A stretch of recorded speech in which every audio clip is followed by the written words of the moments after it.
Downtown, police reporting a crash, 24 eastbound near Shelby Avenue. That's the East Loop eastbound. Also 40 eastbound near Church Street.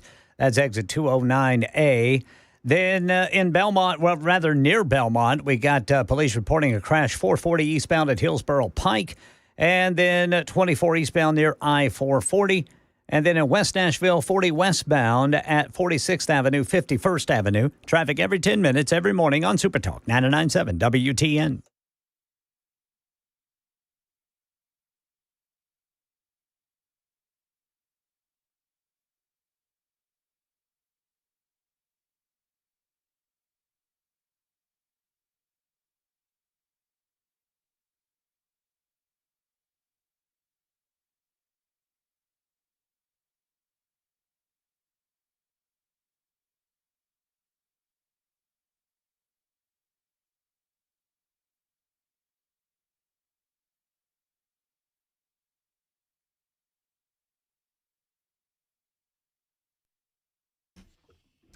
Hello, kids. Welcome in, one and all. It is just after 3 o'clock, 3:07 to be precise. My name is Matt Murphy, and this is the Matt Murphy Radio Show, conveniently enough, on Super Talk 99.7 WTN. Thank you for being with us on this mid-month edition. It is May 15. For those of you that get paid twice a month, congrats.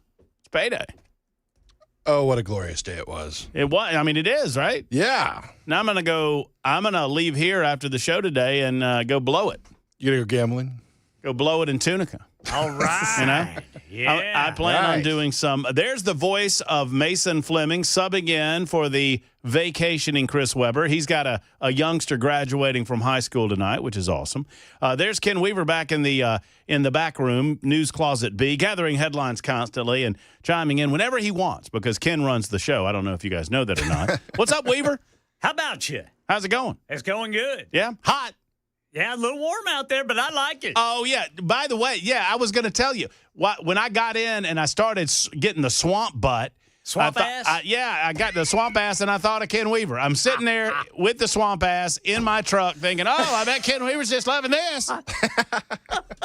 And then Don't you love the association, Ken? Yeah, and then you know what I did? I turned on my cooled seats. Oh, you got cold seats in that truck? I got cold seats. Wow. I feel so fancy. I've never been more appreciative of a feature ever. Oh, do you have cold seats? I got it in my Jeep. Oh, so good. See, I went from having no AC in my Mitsubishi awesome. I had. No AC, 3 of the 4 windows were broken, to having heated and cool seats, all windows broken, and AC working. Love it. Way to go, Brother Mason. What a Good for great you. vehicle to have. Oh, yeah. No, those cold seats are a game changer. Yeah. I got Oh, 4 my windows I can roll down. Yeah, my grandpa used to call that. And shorts on? My grandpa used to say that his pickup truck had a 260 air conditioner in it. You roll down 2 windows and drive 60 miles an hour, and there's your AC. Get you a good breeze going. Yes, Oh, yeah. sir. Yeah, it's hot. It's a little warm. It's 89 degrees right now, according to my readings.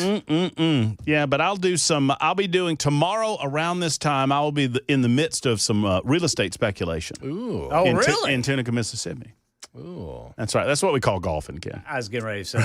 Real estate speculation. I was thinking, what's Brother Murphy going to do? Speculate on some real estate. And then later on we have what we call a financial seminar. Jay and I will attend a financial seminar over the weekend this weekend in Tunica, Mississippi. Everybody's invited to attend. You know what? Maybe it will be lucrative. You never know. I hope it is for you, Brother Murphy. Or maybe you'll lose it all. I mean, but Jay will let us know at 4:05 because we have FRIJAY on Thursday today, which we're very excited about. Before then, Dr. Carol Swain will stop by. Dr. Swain has an event coming up a little bit later on this month that we want to tell you about. And frankly, I want to know from Dr. Carol what she thinks about the latest events involving Nashville, Tennessee, her hometown, and the like. So we will discuss that with her at 3:35 this afternoon. The scholarship fund, the Freedom Scholarship Fund, has gone live. That happened at high noon today in Tennessee. It is my understanding that the website has not crashed. It is my understanding that in the first 40 minutes, I think I have this right, in the first 40 minutes of going live, they had processed 10,000 applications. Wow. But as of an hour ago, there were still applications available, or there were still scholarships available, which is a little bit of a surprise. I don't think it'll make it through the afternoon before they shut it down. But there you go. So, how long is it going to be open? Well, until they fill the scholarship. Until they fill it all. Mm-hmm. Okay, so that could roll into tonight then. Could, but I don't know. I was expecting some info. I've got an insider that's given me some info on exactly where we are in the process, but he was the one that told me that within about 30 to 40 minutes, they had, I guess they had either processed or had over 10,000 applications in the queue. And here's the deal. If you go over to the Tennessee Scholarship Fund and you, and I need to find that specific website for you. Hold on a second. Tennessee I think it's Scholarship Fund. What is it, Ken? It's TN I'm almost there. Almost there. TN Freedom. Oh, no, TN Education Free. I think it's TN. Go to the tn.gov and then education. Freedom.gov. Hold on. Pardon us while we'll be with you. TN.gov / education. Yeah, we'll be with you. Yeah, yes. So if you do tneducationfreedom.com, it will route you here. Yeah, there you go. It'll take you to the slashes and the EFS or whatever. So if you do tneducationfreedom.com, it will take you to the Tennessee Education Freedom Scholarship Program, where you can apply online by clicking right there on that button. And you can download a paper application, et cetera, et cetera. For those of you interested, I know some of you hate it. I know some of you think it's tax dollars going to private schools and all of that. Regardless of what you think about it, it is here. And for those wanting to take advantage of it, if you find yourself in a failing school situation, if you don't like the school situation that your student is in, failing or otherwise, then you have an opportunity to secure a $7,000 scholarship from the $20,000 available, and at least that will supplement the possibility of you having your children in a better educational opportunity. This will take no money away from public education. It is the $140 million plus is in addition to said public education. So there's that update, and that's good news for many parents who want to take advantage of this situation and supplement their ability to get their kids in a better performing school, be it a private school, a church-based school, or whatnot. So there you have it. It is episode 811, I should say, of our gatherings together. It's day 116 of Donald Trump's 1,460.5 in his second term as president of the United States of America. Donald Trump continues his Mideast tour. Man, oh man, he's just reaping it. He's getting all the money over there. He first went to Saudi Arabia, and they gave him like $500 billion. And then he got over to Qatar, and they gave him like 1.2.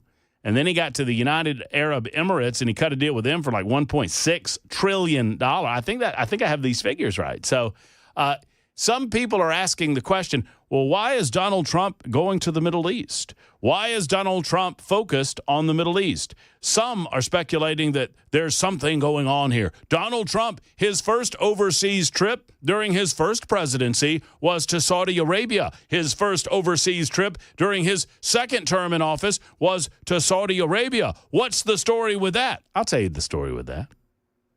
He knows where the money is. That's where the money is. And Donald Trump wants to make deals with other nations that have money. He's also. Oh, I'm sorry. No, you go ahead. I think he's also working this as a way to bring about peace. Yeah, I agree. Look, I understand that people have concerns about Saudi Arabia. I have concerns about Saudi Arabia. From a moral perspective, the Saudi Arabians aren't you know what? If we want to act as the morality police, then we don't need to be doing business with Saudi Arabia. But if we grant them the ability to run their nation in a manner of their choosing, and we accept the fact that some of this is blood money. There's no getting around it. But you get a lot more accomplished with friends than you do with enemies. And if our goal is to achieve peace, if our goal is to get the Saudi Arabians and the UAE and Qatar on our side with regard to the Hamas-Israeli conflict, or at least to get them out of the way. I know what Qatar's done. I know what Qatar's harbored. We all know what Qatar's harbored. What we're trying to do is pull them away from that relationship and get them in a better situation with us. And as Donald Trump said, and I understand that this is delicate, and I understand that different people can have different perspectives on it. I am not immune to the fact that Qatar has comported with a terrorist organization in the form of Hamas. They've aided and abetted these people. At the same time, Donald Trump said it just the other day. Look, we relook at relationships all the time. Hell, Hillary Rodham Clinton sent Vladimir Putin a big old reset button. Y'all remember that? Oh, it's a reset button. Kink, kink. That was easy. Idiot. Well, and at the same time, he's building pressure on Iran to not isolate them. Because, I mean, everybody says it. And it's not just a Republican president that says it, but it's Democratic presidents who said Iran cannot have a nuclear weapon. That's right. And we have to, and that is a bright red line in the sand in world affairs, literally and figuratively in the sand in world affairs. So we shall discuss. The Supreme Courts are the Supreme Court, I should say, not courts. The Supreme Court. They are discussing birthright citizenship. We will speak to our man Jay St. Clair about this issue. They're really talking about the ability for district judges, local judges in the federal system, to give these blanket injunctions that apply to the entire nation. And in effect, these local judges, activist judges, have an ability to stymie a presidential administration, and that ought not be the way that it is. And the judges had a lot of questions about that earlier today. We will discuss that as we move forward as well. Who's a big fan of Bruce Springsteen? Not me. Not a big fan, and I'll tell you why. Bruce Springsteen just kind of grunts and hollers. That's all he does. I mean, I've never been a fan of Bruce Springsteen. And look, I don't knock it. I don't make on this radio show, despite the fact that I have very strong opinions about everything, I do not make a matter of taste a matter of fact. Like some. Let us not make a matter of taste a matter of fact. And so if you're a big old fan of Bruce Springsteen, more power to you. There's plenty of singers in the sea, and I'm happy for you. But for me, it's just a lot of yelling and grunting. And, you know, I mean, he does that, he just kind of growls.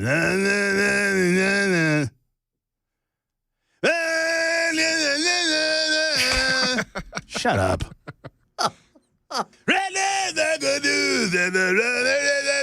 I mean, all of it. Well, and his part in We Are the World, too. All of it. Just, ugh. Oh, it hurts my throat just to do it. Hurts my ears just you doing that. Yeah, well, you know. And I've never been a fan. And I'm less of a fan of his politics. But Bruce had a few things to say about our president of the United States. Now, if you are a fan of Bruce Springsteen, like I say, more, you know, glory days, probably the least offensive. But that's still glory days. All of it. And is he saying douche? I think he's saying deuce. It's deuce. It's deuce. It's not douche. And wouldn't put it past him, though. Blinded by the light. Just awful. Imagine, and this is, look, y'all know what y'all are getting on this show. I don't knock yellers. I am a yeller. I get it. Although I'm not yelling. I just talk this way. But you come to this radio show for political commentary. You come to the radio show to hear about news that is going on in the day. Ken Weaver delivers those newscasts, and Matt Murphy opines on said same, right? That's what we do. That's what you come here for. So if I'm going to an event, or if I'm turning on a radio station, or if I'm going to Spotify or iHeart or TuneIn, if I'm going to a podcast and I'm going there specifically for political commentary, that's one thing. If I'm going to a concert and I'm just there to hear a show, man, and then suddenly out of that show comes Bruce Springsteen wanting to talk about Donald Trump and how awful it is and how it'll get all better and all of these types of things. I mean, it's just, imagine being in that audience and being a Trump supporter. I would get up and leave. I mean, obviously you don't want me here, but you know what? You already paid your money, so Bruce probably doesn't care. Secondarily, you probably need to know where Bruce's politics are before you walk into that arena, because if you do, you can kind of figure you know what you're getting. Anyway, we'll play some of that audio for you. And feckless Freddie is in the spotlight, the white-hot spotlight. Apparently, Freddie O'Connell thought that he could just run off at the mouth and appeal to his political base and get away with it. And that's not going to be the case. As I have been urging political figures to do for the last week, I'm not taking credit for it. I'm just telling you it makes sense to me. We have a number of our elected officials stepping up to the plate and saying, you know what? We might want to investigate whether Freddie O'Connell has created essentially a de facto sanctuary city in our midst, which is against state law. Namely, Representative Andy Ogles has come to the plate. We have invited Andy on the show, but I think he's still butthurt about something or another. And so while he will respond to me, apparently he can respond via text now. That's good. Got his phone back. That's nice. Unblocked you. I don't know if I was blocked or not, Mason. Probably, maybe. Were the text? Does he have an iPhone? I think he does. Are your texts blue? Let's see. See, if they're blue, that means he's got an iPhone. Mm-hmm. If they ever went green at one point, means you're blocked. Mason. What? Oh, looky there. Look, yeah, well, I'm unblocked now. You were blocked by Andy Ogle. I'm blue again. That's good. But I was green for a minute. So if you are blue and you go green, that means you're most likely blocked because you're being sent as an SMS message, not over internet message like iMessage is. Oh, how about that? Learn something new every day. Did he respond to any of the green messages? No. Yep. No. Yeah, I think that means you were blocked, bud.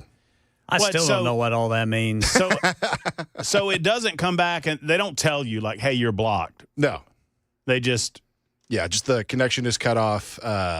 And he's not getting and he doesn't get it, and so he doesn't have to deal with it. Nope. I guess that makes sense. Especially with the paragraphs I just saw you sending, I don't blame him for a little bit. What do you mean? What are you talking about? I mean, look at there. I mean, that's I'm getting a little something. No, yeah, it's not bad. I'm just giving you. Any chance you want to comment on some of this FBI stuff?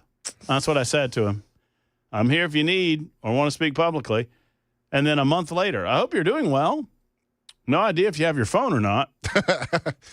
I mean, maybe this was during the time when the FBI had it. He could have been on a really long flight, and it could always have been in airplane mode. Like, I don't know. Sure. One way or the other. Look, Andy and I can none of this is personal to me. Andy and I can have our disagreements, and I can disagree with the manner in which he's comporting himself as a representative of the 5th Congressional District, and at the same time appreciate the fact that he's going after feckless Freddie O'Connell, the mayor of Nashville. We will discuss coming up in just a moment, 23 after the hour on Super Talk.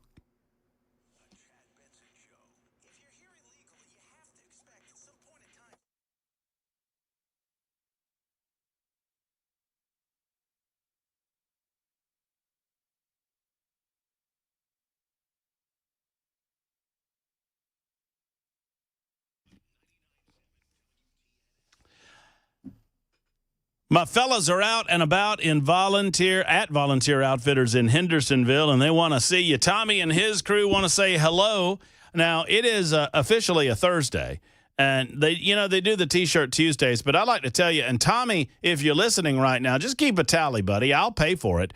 But if you go in there and tell them Matt Murphy sent you to New Shackle Island Road, and you look at their incredible brand names like Drake or Huck, I have their branded britches on right now. I could stand up and show them to you if I wanted to. Yeah, I got the branded britches on that I got from Volunteer Outfitters. Absolutely love these things. Extra tough boots, Orca coolers, all with the idea of getting to the outdoors. It's every outdoorsman's paradise at Volunteer Outfitters. They have hunting attire, they have fishing attire, they have boat attire.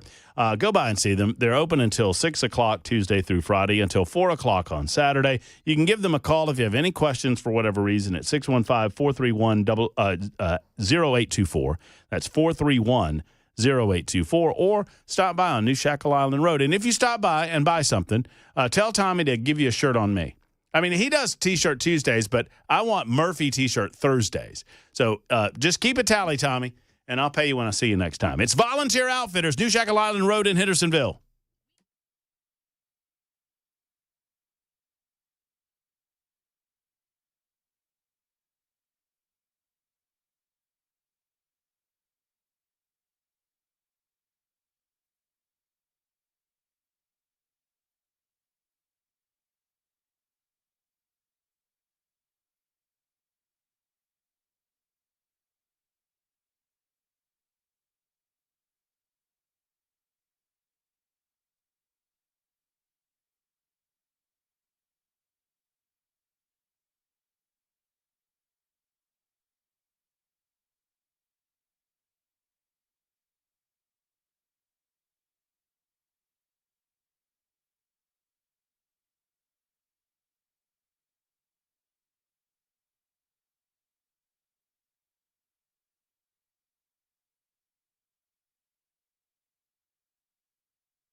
Hello, friends. It's Matt Murphy. And before I get to the Wellness Institute of Nashville, I have to tell two of you something. Blinded by the Light was done by Manfred Mann. It was written by Bruce Springsteen. Anyway, listen up, folks. I'm going to tell you something that is very important to your health and your well-being. I want to talk to you about the Wellness Institute of Nashville. They're offering their big 47 in 25 offer.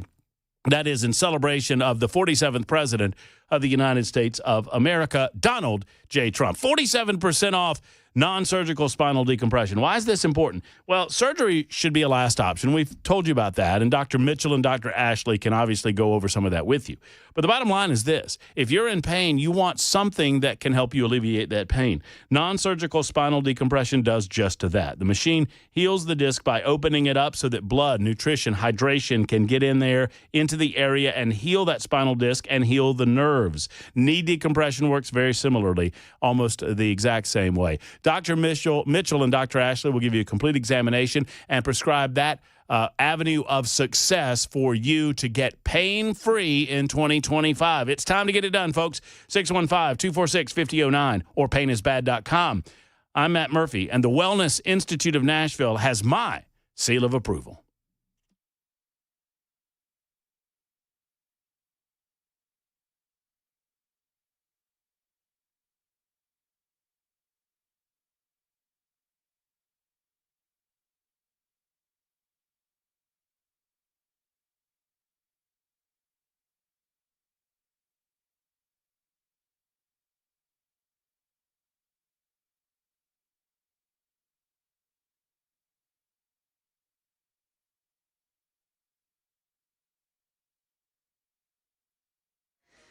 Hear from one of the people who had to duck for cover after a fight outside a liquor store in Nashville turns into a shootout.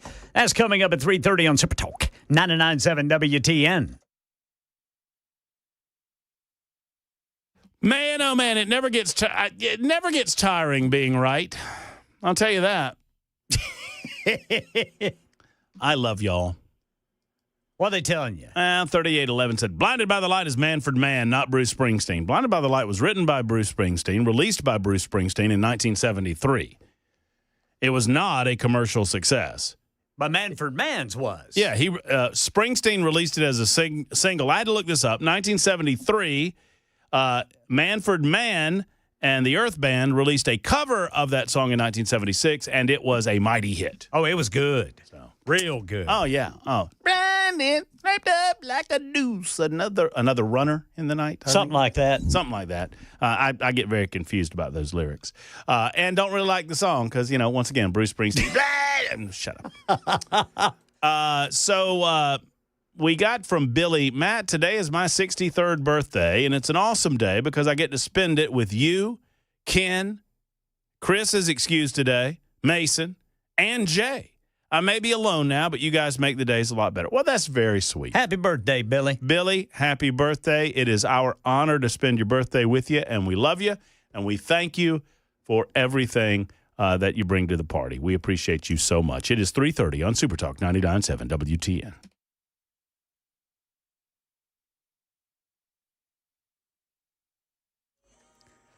3:30 on the dot. I'm Ken Weaver with your top stories, and everyone in Middle Tennessee under a level 1 out of 5 risk of severe weather today. But if you're along and north of I-40, that goes up to a level 2 starting in about half an hour, running until 5 o'clock tomorrow morning. Tell you more about it during the full forecast and traffic in 5 minutes. A fight outside a liquor store in a busy strip mall in Antioch leads to a shootout. One of the people involved hit in the leg while the other one took off. Police still looking for that person. Channel 4 says dozens of other people, innocent potential victims, had to duck for cover. But the good thing is that I ducked, I dodged the bullet, because if not, it would have hit me right in the head. God has a purpose, and that's why we're still here, This was the 2900 block of Murfreesboro Pike today. Business owners' properties hit by over a dozen stray bullets in that strip mall are left to figure out how to repair the damage. Another gun at school in Nashville this morning. Metro Police say the Evolve weapons detection system hit on a 16-year-old Whites Creek High School junior's backpack, which officials say was carrying a loaded semi-automatic pistol with the serial number scratched off. The teen charged in juvenile court. Price hikes coming, says the nation's largest retailer. Sherry Preston reports. On its Thursday earnings call, Walmart officials said prices could go up on imported things like bananas, avocados, coffee, and roses because of the tariffs. However, they also said they'll try to adjust pricing on other things so that food and grocery items will be the least affected. That, however, could mean costs for things like back-to-school clothes, backpacks, and supplies, which are usually sold in the summer, could be higher this year. And here in Nashville, an annual report on economic well-being says a living wage in Nashville for someone without kids is $52,858 per year. The annual community needs evaluation by Metro Social Service also claims that at least 326,000 workers in the area's top 20 occupations do not make near that amount, but they still make too much to qualify for any anti-poverty benefits and programs. That's the latest news. Traffic and weather next. I'm Ken Weaver, WTN News.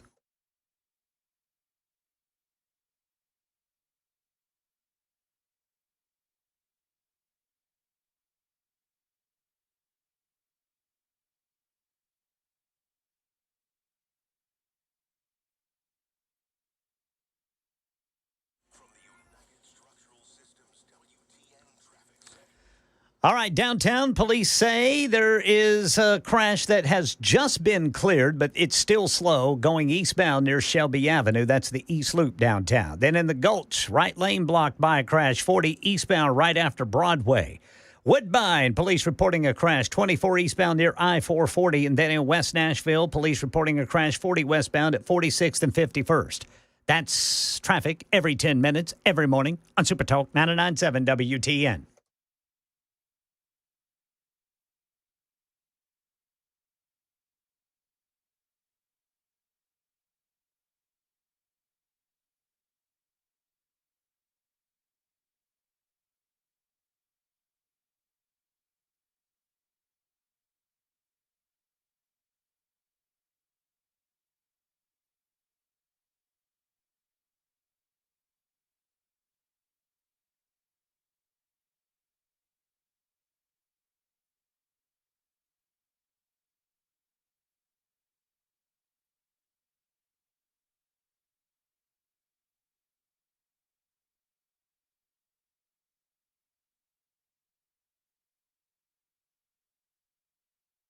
Hey, friends, it's Matt Murphy. USS stands for United Structural Systems, and USS is simply the best when it comes to protecting your home through threat of foundation issues or water-based issues. Let's talk about that for a moment because these things are so often interrelated. Because if water gets inside of your home, if you smell a smell like the musty or moldy smells in your basement or your crawl space, you might realize that that can cause foundation issues as well. Now, these things don't have to be related, but oftentimes they are.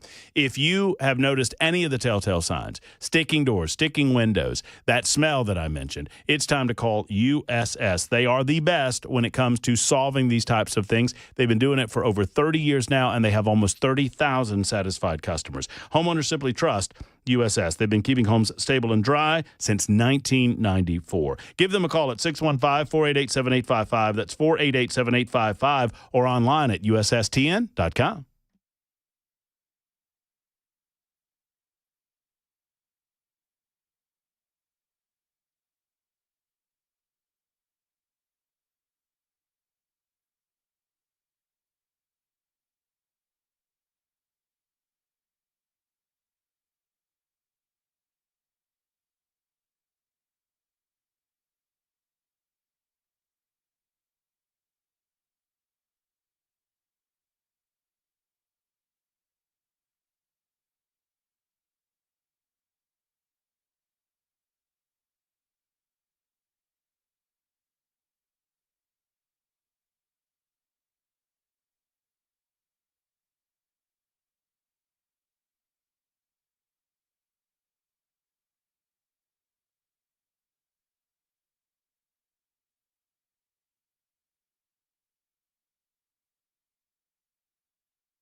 Hello, friends. Matt Murphy here, and I am proud to introduce you to a brand new sponsor of the Matt Murphy Show called Alpha and Omega Computer Consultants.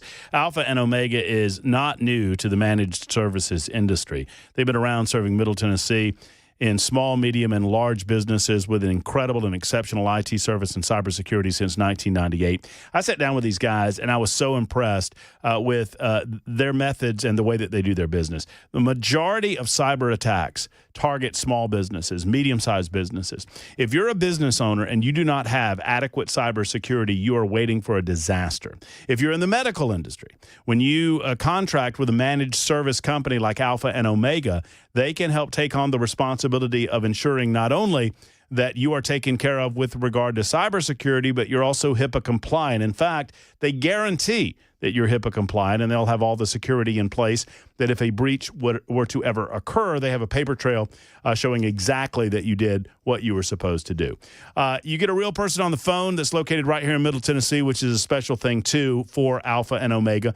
So I want you to give them a call, 615-784-0096. That's 784-0096, or go online at aando.net. That's A as in Alpha, and, spell out and, O.net for Alpha and Omega.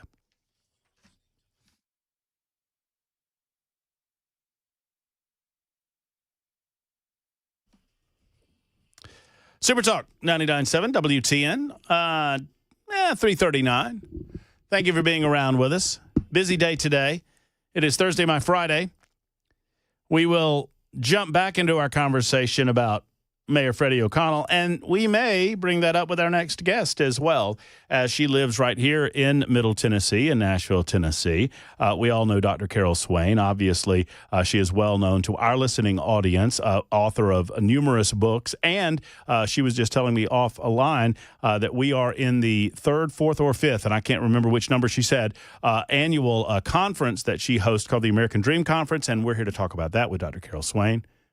Dr. Swain, thank you for being on with us. How are you? Well, I am doing great, and thank you for having me on.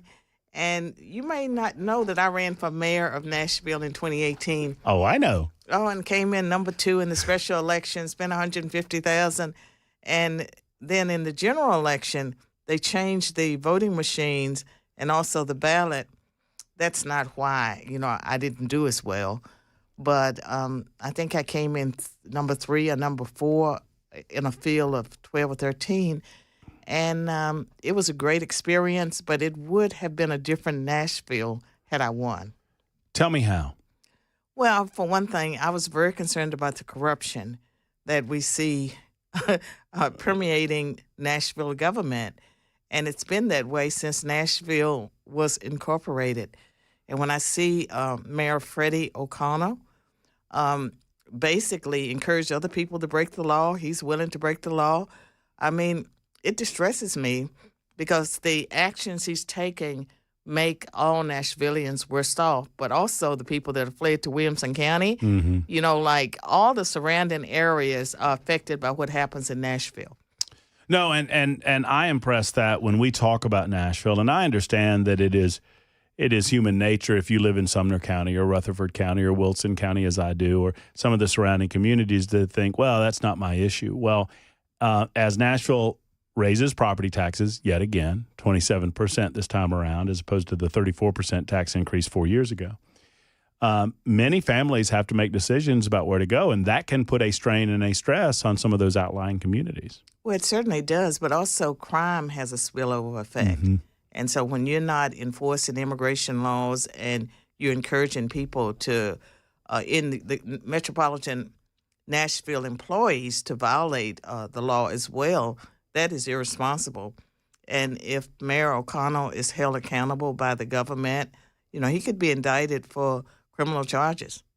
Well, it appears to me, and I'm curious your thoughts about this, Dr. Swain, it appears to me that he can not say the word sanctuary, and that's fine. That's all well and good. But his actions demonstrate that he truly believes that Nashville should be a sanctuary city.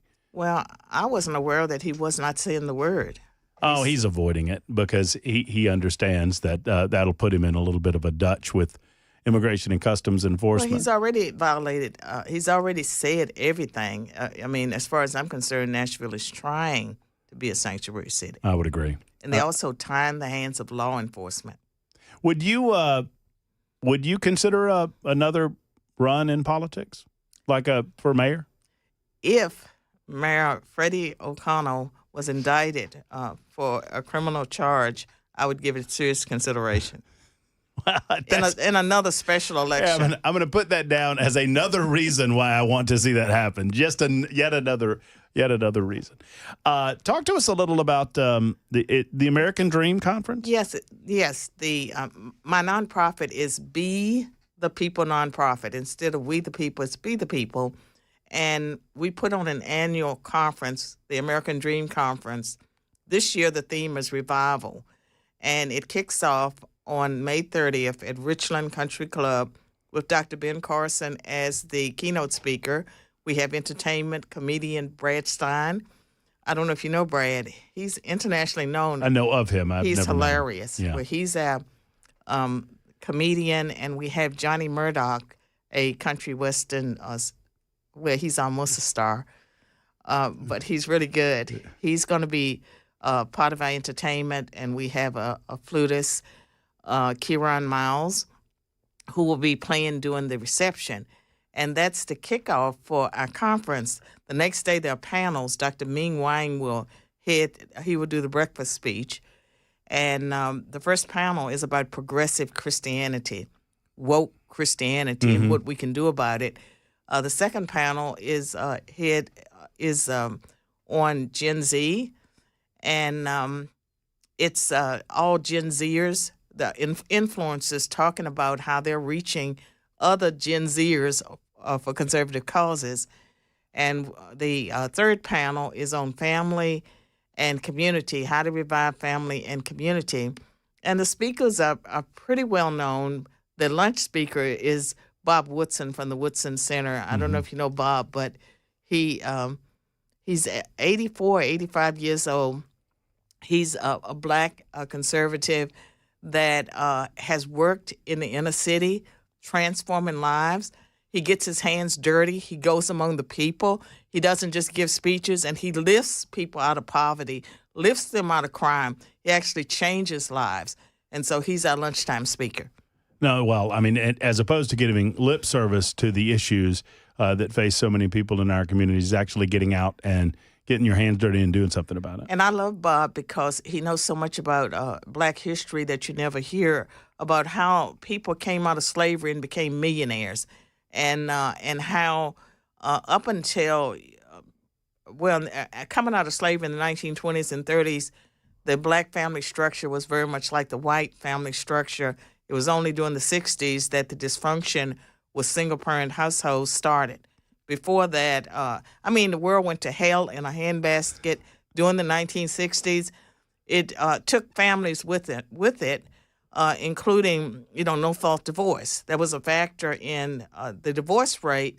But the black community, you had the progressives that made the argument that the two-parent family with biological children, there was a European model, that there were many different family structures. You didn't need moms and dads. That started in the 1960s, and we know that it's had a devastating impact on the black community and the spillover effects on the white community. Well, and liberal policies in general, if you look at American urban cities, we talked about this last week regarding Nashville, that these liberal policies have failed all of the communities that they impact, and in particular the black community in the urban areas. And yet they double down, they triple down, they quadruple down on these government-dependent policies that I think gets people further away from the American dream. I argue, and I firmly believe, that the progressive policies are not really about the groups they purport to represent, that the people that are pushing for trans rights, they don't care about LGBTQT people. If they did, they wouldn't be pushing the things they push. They don't care about black people. They don't care about women. They cared about women, they wouldn't have men in women's sports beating the heck out of women. That's right. And that this is about taking down America. It's rooted in neo-Marxism. And we need to educate ourselves and stop pretending that these things are not taking place. And A lot of people are encouraged by Donald Trump. Well, Donald Trump can't do this by himself. And we have to change the culture, the hearts and minds of people. It's going to take a lot of development. I believe in spiritual revival, and the theme of the American Dream Conference this time is revival, reviving the family, the church, our youth. But it's up to us. You know, it's we the people. We have to stand up and be the people. And for people who would like to register for my conference, they need to go to bethepeoplenonprofit.com. Bethepeoplenonprofit.com. Okay. And if you can't afford, the ticket prices are not very expensive, but if anyone needs a scholarship, particularly for the educational panels on Saturday, we will give scholarships, and you get a free lunch and a free breakfast and lots of educational materials. Well, and we'll obviously go over that website again before Dr. Swain leaves us, but bethepeoplenonprofit.com. Yes. Very good. You know, you mentioned, it occurred to me, occasionally these folks tell the truth. They say the truth out loud. They try to hide it. I'm talking about the political left. Yeah, some partial truth in everything. There's a grain of truth in every stereotype. And I found it interesting. They did a story, you know, in the aftermath of these Tennessee Highway Patrol ICE engagements, public safety engagements. There was a story about how, you know, and they didn't name the businesses, of course, but a couple of restaurants downtown were closed down. They said, oh, we had to close down. We couldn't get the kitchen help. And I thought, so is their argument really that we can't function, economically, we can't function without illegal labor? And I was like, is that not the same argument that the colonial plantation owners used in the 1860s regarding slavery? We need to take a list of the restaurants on Mother's Day that couldn't seat people. Sam's Place was one of them, the one on Old Hickory, because they said that their workers were hiding from ICE. And so if your workers are hiding from ICE, you have been breaking federal immigration law. And you've also been cheating American citizens out of jobs. And so I think that it's good that they're being outed. And they're outing themselves, no embarrassment. And this thing, we used to hear how people in the country illegally were hiding in the shadows and they were afraid. They have never hid in the shadows since I've been in Nashville. They've given press conferences. They have done all kinds of things very openly. And as a consequence, it's probably very easy for ICE to find anyone they want to find because they're sometimes in public housing. They're not hiding at all. So they're easy for the government to come and get the ones that they want to get. I'm curious here. I have sympathy for some of these folks who bought into the liberal lies, right? They bought into this lie that if you get here, if you hide for a few years and absorb yourself into the fabric, that people will just forget about you, and it doesn't mean that the law breaking that brought you here will come back up again. And obviously it's not the case. And sadly, some of these folks believed it, and they believed that if they got away with it, quote unquote, long enough, right, that everything would be okay. Well, I don't think they ever who anticipated a Donald Trump? Who anticipated a politician who would actually do what he said he would do? Follow the law. And I think that this whole debate with the Supreme Court and birthright citizenship, I've written books about immigration, so I'm very familiar with the arguments that the 14th Amendment was never meant to be a backdoor way into the United States. And we've talked about over the years, anchor babies.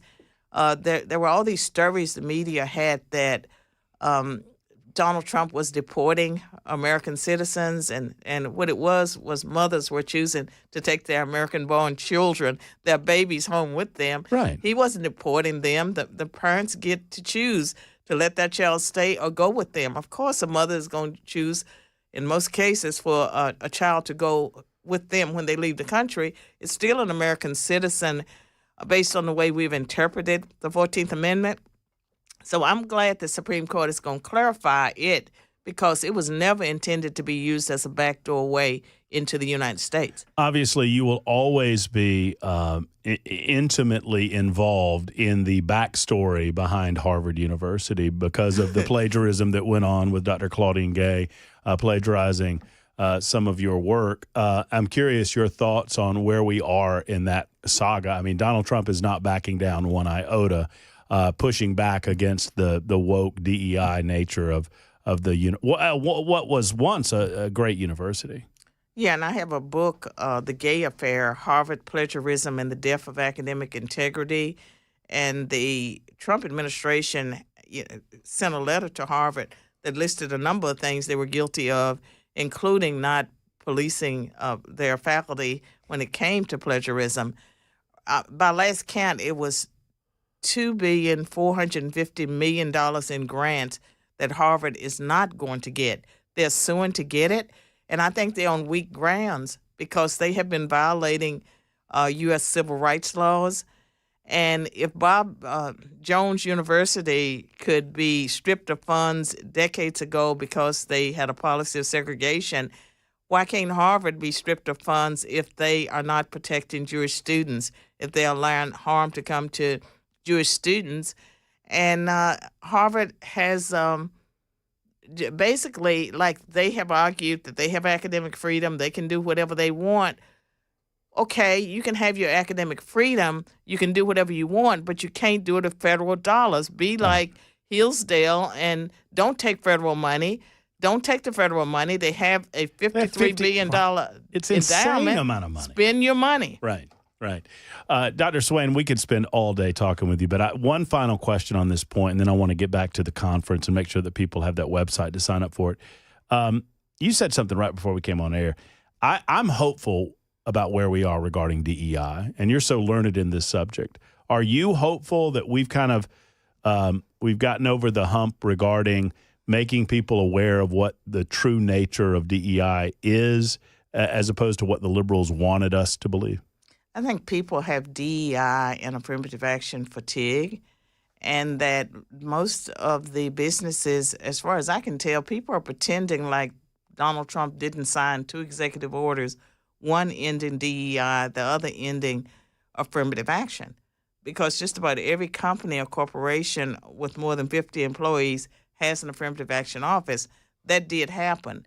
And even though Congress has to pass laws to codify most of those executive orders, when it comes to DEI and affirmative action, they don't have to pass any laws because we have the Civil Rights Act of 1964. We have the Equal Protection Clause of the Constitution. And in the case of Harvard, they are clearly violating Title VI of the Civil Rights Act.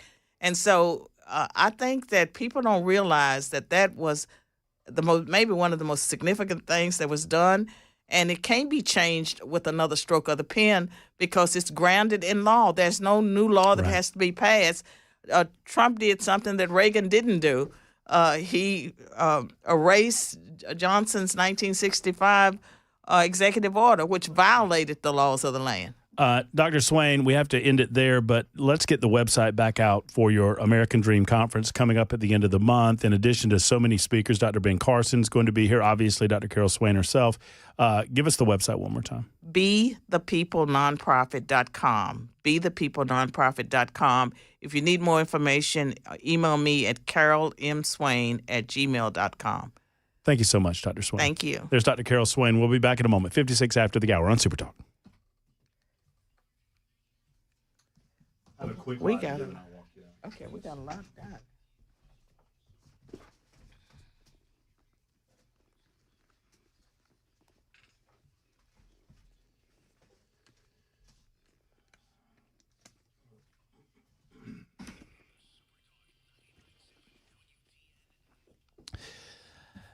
You know, Donald Trump not only took on DEI, he took on Big Pharma earlier this week. And frankly, Big Pharma and the insurance companies are kind of in cahoots and getting in the way between your relationship with you and your doctor. It's why I'm so proud to have talked about Grace Point Healthcare for many years. Grace Point Healthcare is affordable, convenient, and comprehensive medicine in a direct pay format. Why is that important?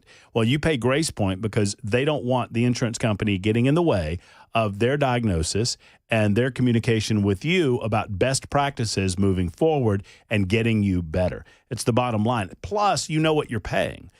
With the insurance company's involvement, you never know what you're paying for health care. And at Grace Point Healthcare, you always know. Now, you can obviously apply to your health insurance company for reimbursement after the fact, whether paying by the visit or enrolling in the Smart Care plan. The Smart Care plan is $69 a month, and that includes unlimited office visits throughout the course of the year, plus basic labs and diagnostics. That's an incredible value, folks. Grace Point Healthcare, no wait times, and they'll even come see you at your house if you're too sick to get out of your home.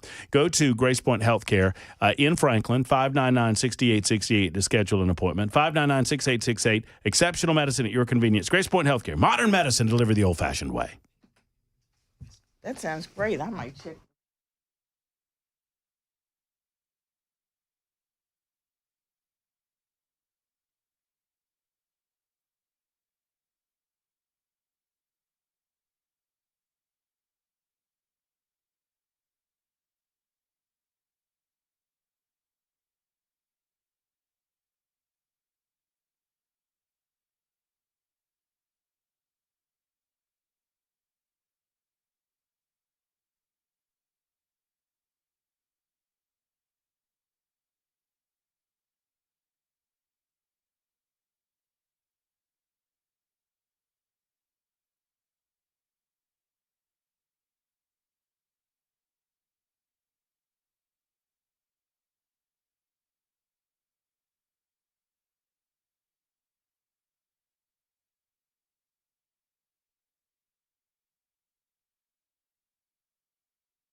Four o'clock on the dot. I'm Ken Weaver with your top stories. Storms are approaching Middle Tennessee. Everyone in Middle Tennessee is under at least a level 1 out of 5 risk for severe weather between now and 5 o'clock tomorrow morning. It is a level 2 out of 5 risk for everyone along and north of I-40. And then we're going to have an even more enhanced risk tomorrow. Got the full forecast and traffic in 5 minutes. Right now in Nashville, Channel 4's Steve Mailing says a fight between two people turned into a shootout in the parking lot of a busy Antioch strip mall today. They say one of those guys was hit twice in the leg and then taken to a nearby hospital, while the other guy in this incident took off running. But it really is a miracle that no one else was hit as a result of this incident, just based on how wide the crime scene was from the stray bullets that were fired off in this parking lot. Now, from what we saw on scene, multiple businesses were hit by stray gunfire. Employees and customers told us they ducked for cover once the gunfire erupted. Over a dozen shots were fired based off evidence markers placed at the scene. One woman we spoke with tells us she was inches away from being hit. Yeah, this fight happened outside the Antioch Wine and Liquors store. Another student found with a gun at school in Nashville. Metro Police say the Evolve weapons detection system hit on a backpack at Whites Creek High School. Officials say there was a loaded semi-automatic pistol The serial number had been scratched off on it. The 16-year-old student charged in juvenile court with bringing a weapon onto school property and unlawful gun possession. And police in San Antonio, Texas, may have averted another mass shooting this week, arresting a teenager who showed up at a school wearing a mask, a camouflage jacket, and tactical pants. ABC's Jim Ryan says the boy's mother has been taken into custody. Ashley Pardo is accused of giving ammunition and tactical gear to her middle school-aged son, knowing that he was planning an act of mass violence. An affidavit says the 33-year-old had previously been contacted by police but did nothing about her son's behavior. Other parents are furious. I would have hoped they would have done something else and not have let him back. Rena Chase has a child at the same school. He doesn't need to be anywhere in the school area. Jim Ryan, ABC News. Executives at Walmart warning of price increases as a result of U.S. tariffs imposed in recent months. CEO Doug McMillon telling analysts on an earnings call price hikes could hit coffee, avocados, bananas, and roses. And he says tariff-driven price increases hit some goods in April and will continue through the year. And a new report on Nashville's socioeconomic well-being. The Tennessean says the annual community needs evaluation by Metro Social Services claims that a single person without kids needs to make at least $52,858 a year for a living wage in Music City. That's the latest news. Traffic and weather next. I'm Ken Weaver, WTN News.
All right, drivers in the Gulch. Police reporting a crash on the right shoulder, 40 eastbound after Broadway. Then in Rivergate, 65 northbound before Vietnam Veterans Boulevard.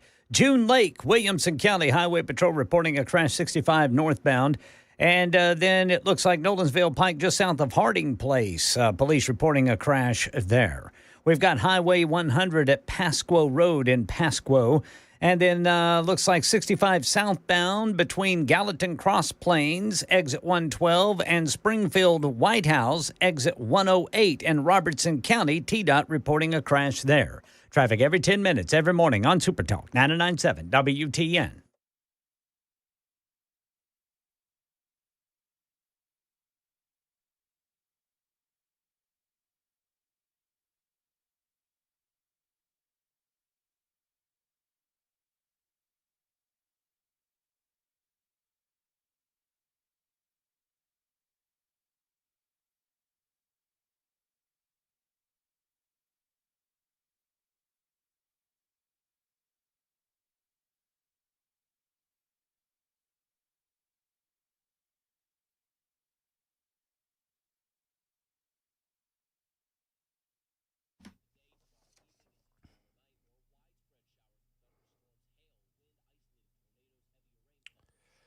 Friends, I'm very excited about having Alpha and Omega Computer Consultants a part of the Matt Murphy family now. Their services include firewall protection, antivirus protection, data storage, maintenance, security, and much, much more. If it has anything to do with IT, if it has anything to do with a computer, they can help you with it at Alpha and Omega. Hence the name Alpha and Omega, the beginning and the end. A majority of cyber attacks target small and medium-sized businesses. If you are not taken care of, if you do not have protection, you might be next. And I'm not here to scare you. Alpha and Omega is not here to scare you, but it is a reality. If you're in the financial industry, having a managed services company will offer additional protection with sensitive information and provide another buffer from potential lawsuit. As a business owner, your time is incredibly valuable and important. You're in business selling your product or your service. You're not in the business of IT. Let an IT expert like Alpha and Omega handle your computer issues. They will take complete ownership of helping you in all of your IT issues, from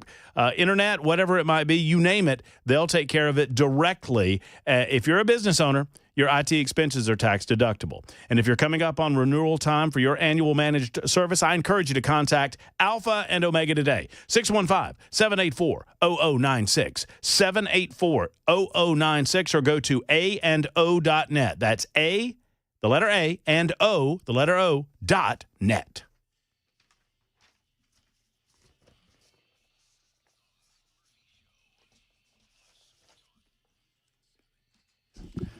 Oh, yeah.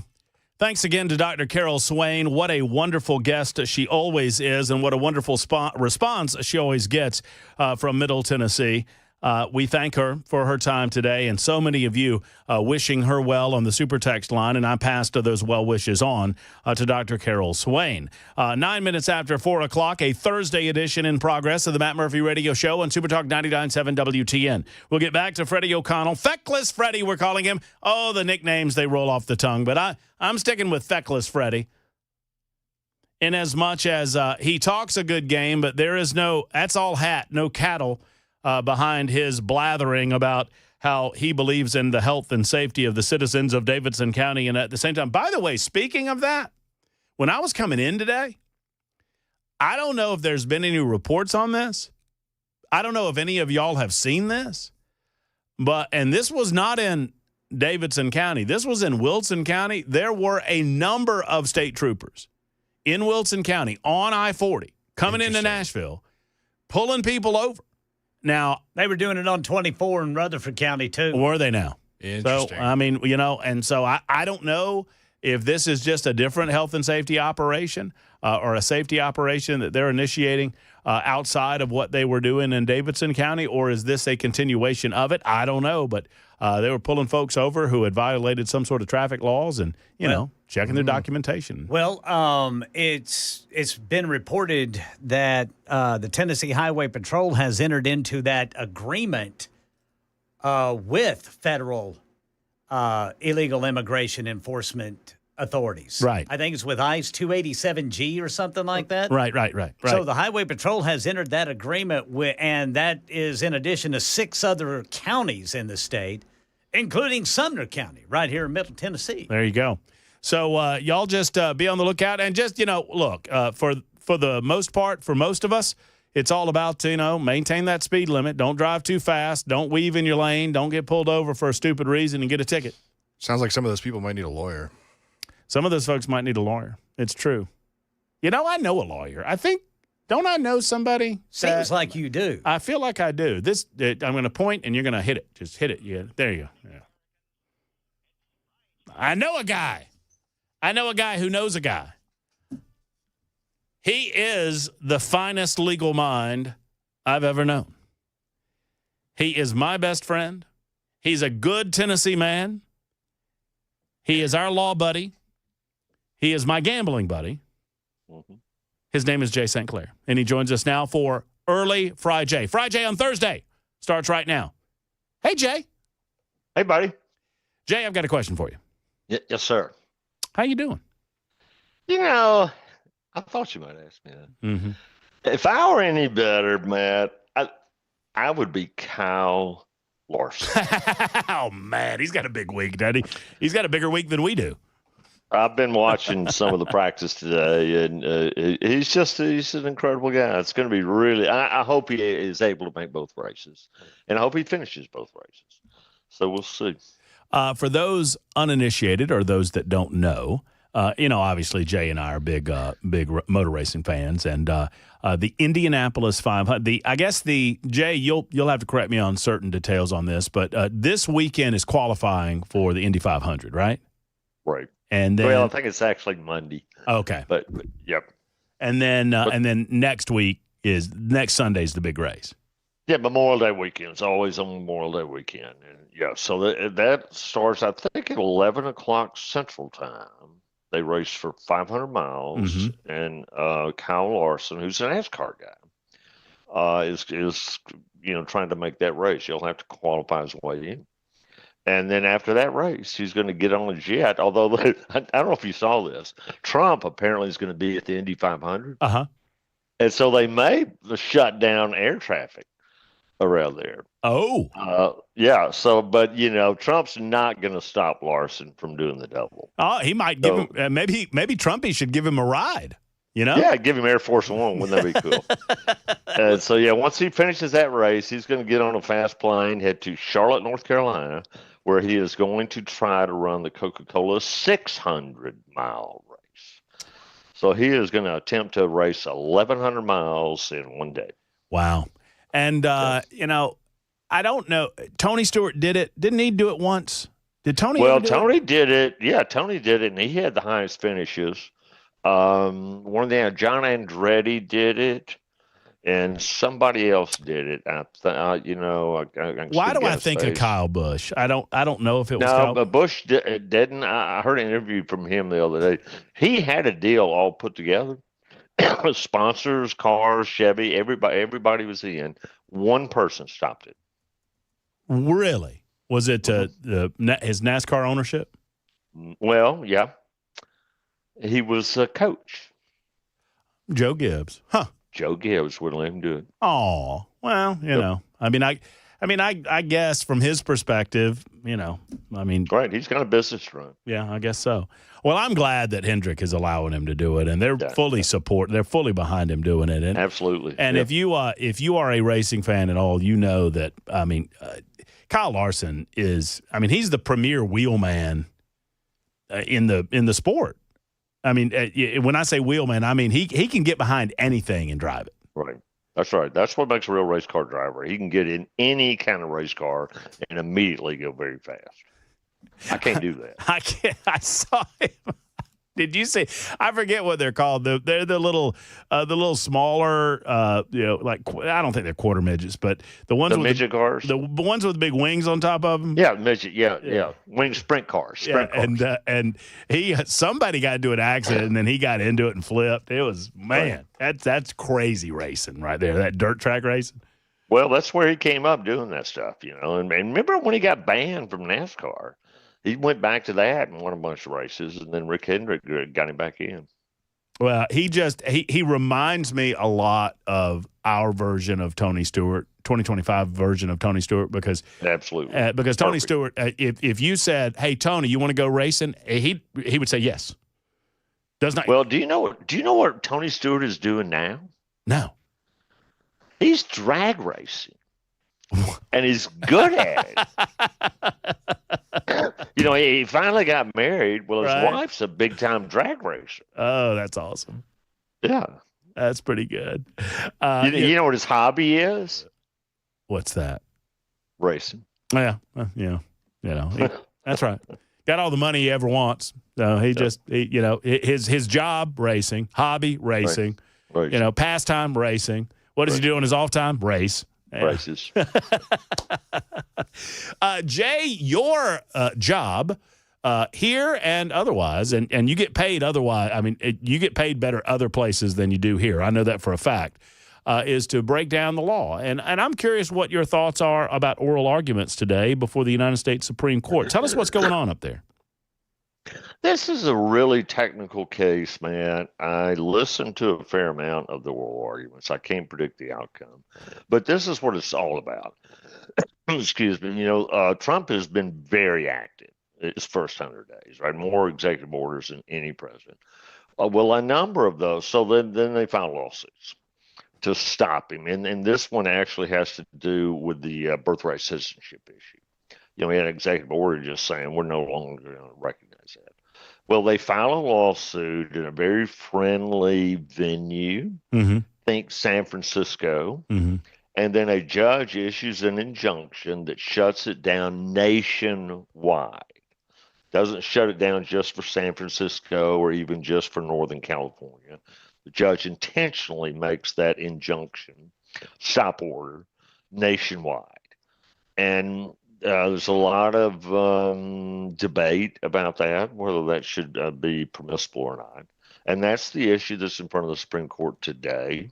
And we're going to get a decision on it pretty quickly. It's on their expedited docket. I think we'll get a decision probably within a couple of weeks. And, so what difference does that make, man? Well, if Trump does something that the Democrats don't like, they still sue him. And they can go judge shop and get a judge that's going to rule in their favor. But then it will only stop it in the district where that judge is located. Right. It would only stop it in Northern California. It wouldn't stop it nationwide. And so that's what we're really talking about is can one judge issue an order against what the president has done that shuts it down nationwide versus just in the judicial district where that judge is?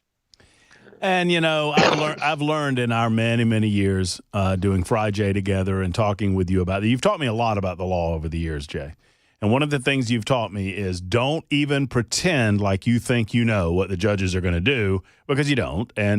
But it just feels like this makes sense that the judges would say, no, your jurisdiction applies to only this particular geographical area. So it's all well and good. We're going to take away your ability to enjoin or to file an injunction, but you can't do this nation. I mean, it just feels like that's odd that they could do it in an area that they don't really have any purview over, I guess.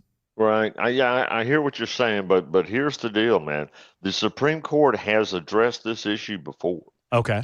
And they have held in more than one case that those type of they don't call them nationwide. I think they call them universal injunctions, but let's call it nationwide. Okay. That those are permissible. Okay. So there have been some prior Supreme Court cases which held that permissible. That doesn't mean they can't reverse those or overturn them. But it's a fair fight, man. And then here's the other thing. Even if they say that they can't do that, well, they still have a class action option. And everybody agrees that they can do that. In fact, that's what the government is saying is, no, there shouldn't be nationwide injunctions. Now, if they want to try to put together a nationwide class, they can do that. But, well, then what's the difference? The difference is timing. Mm-hmm. See, right now, Trump signs an executive order, and then within a week, a judge enjoins it. Well, that you can't do that with class actions. They just work. It's much, much slower than that. And so that's what they're really talking about there is how quickly can one judge shut down something that Trump is trying to do nationwide. It's interesting. All of this is fascinating to me in as much as it was never that big of a deal when Reagan, for example, or Bush, or even Obama were president of the United States, because there just weren't that many of these injunctions. I had the list. I was trying to look up the list. I mean, for almost every president, if they're out of the single digits, they're in the teens, right? I mean, over the term of their presidency, maybe 10 times a judge has issued an injunction, temporary.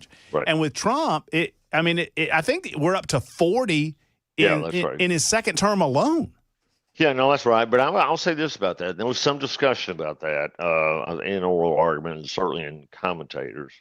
I think that the main reason for that, Matt, particularly under the current Trump administration, is that they are very intentionally being very aggressive in their exercise of the executive power. They are pushing the boundary, man. in a way that really no other president has done, not even Trump 1.0. Right. Right. And so I don't know that that's a change in the judiciary. I think it is a change in how aggressive Trump 2.0 is about trying to press executive power. But I also will say this, and we've talked about this before, part of it is Congress's fault, because over the decades, both Republicans and Democrats have ceded so much of their power to the executive. And this one's he knows how to use it, man. That's right, and he's going to use it if they don't do their. And I'm so frustrated. You know how many pieces of legislation have passed this Congress? 5. The answer is 5. One was the Lake and Riley Act. One was that continuing resolution, and there were 3 other like resolutions that don't really do anything. They're just. It's very frustrating. And they say, "Oh, just wait. We're working hard. We're working doubly hard. We're coming in on Saturdays." Well, I mean, the problem is the cloture in the Senate, right? I mean, it takes 60 votes to get anything other than these really narrow reconciliation things, and they just don't have 60 votes in the Senate. That's right. That's right. And even if the House, who has a razor-thin Republican majority, gets things passed, it just walks over to the Senate and just sits there, sadly. Yeah, it dies. 23 after the hour. I want to clean up 2 things real quick. I looked it up, Jay. 5 drivers have attempted the Memorial Day weekend double-double. That's okay. John Andretti. Right. Tony Stewart. You were on it. Tony Stewart. Robbie Gordon. Robbie Gordon, right? Kurt Busch. Yeah, okay. And then Kyle Larson. And you were right on it. Only Tony Stewart has completed all 1,100 miles. That's right. In the same day. And he finished in the top 10, I think, in both races. And Kyle, Kurt did the double in 2014 and finished 6th in the IndyCar race. And then I think he crashed out in the 600. So isn't that interesting? And then I want you to chew on this. This is the first question we're going to ask you when we come back, but I'm going to give you a preview. You ready? Okay. Yep. Allison has written in. Jay, I'm not making this up. You ready? Says, my question for Jay is, are you married?